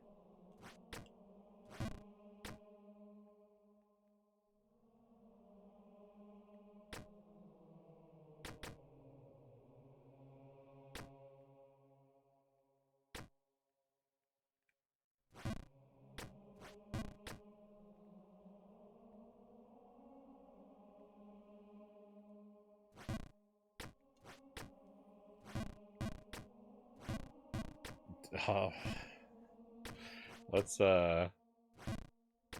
try and keep the chat a bit lighter than that, please.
I can't believe they put ice physics in this.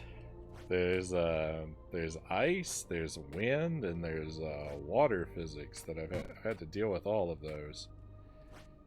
So I'm not the thing I'm really surprised I haven't seen yet, and I very well could at some point, I guess. I'm surprised they haven't really messed with gravity yet. Though I guess like the water physics are kind of a gravity mechanic because they change the weight and timing of everything.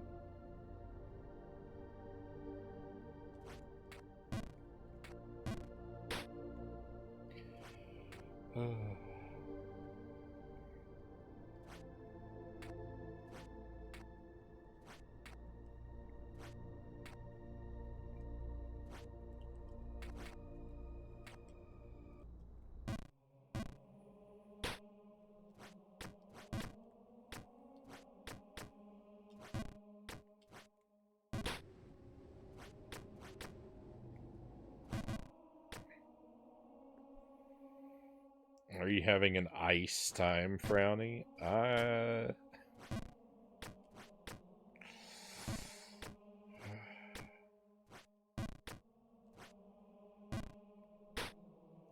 wish I could think of something clever to say.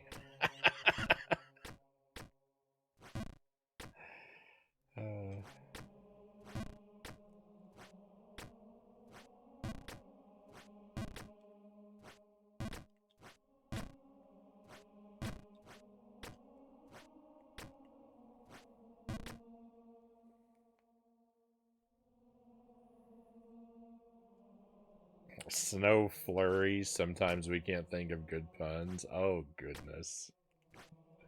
It actually took me a second to get that.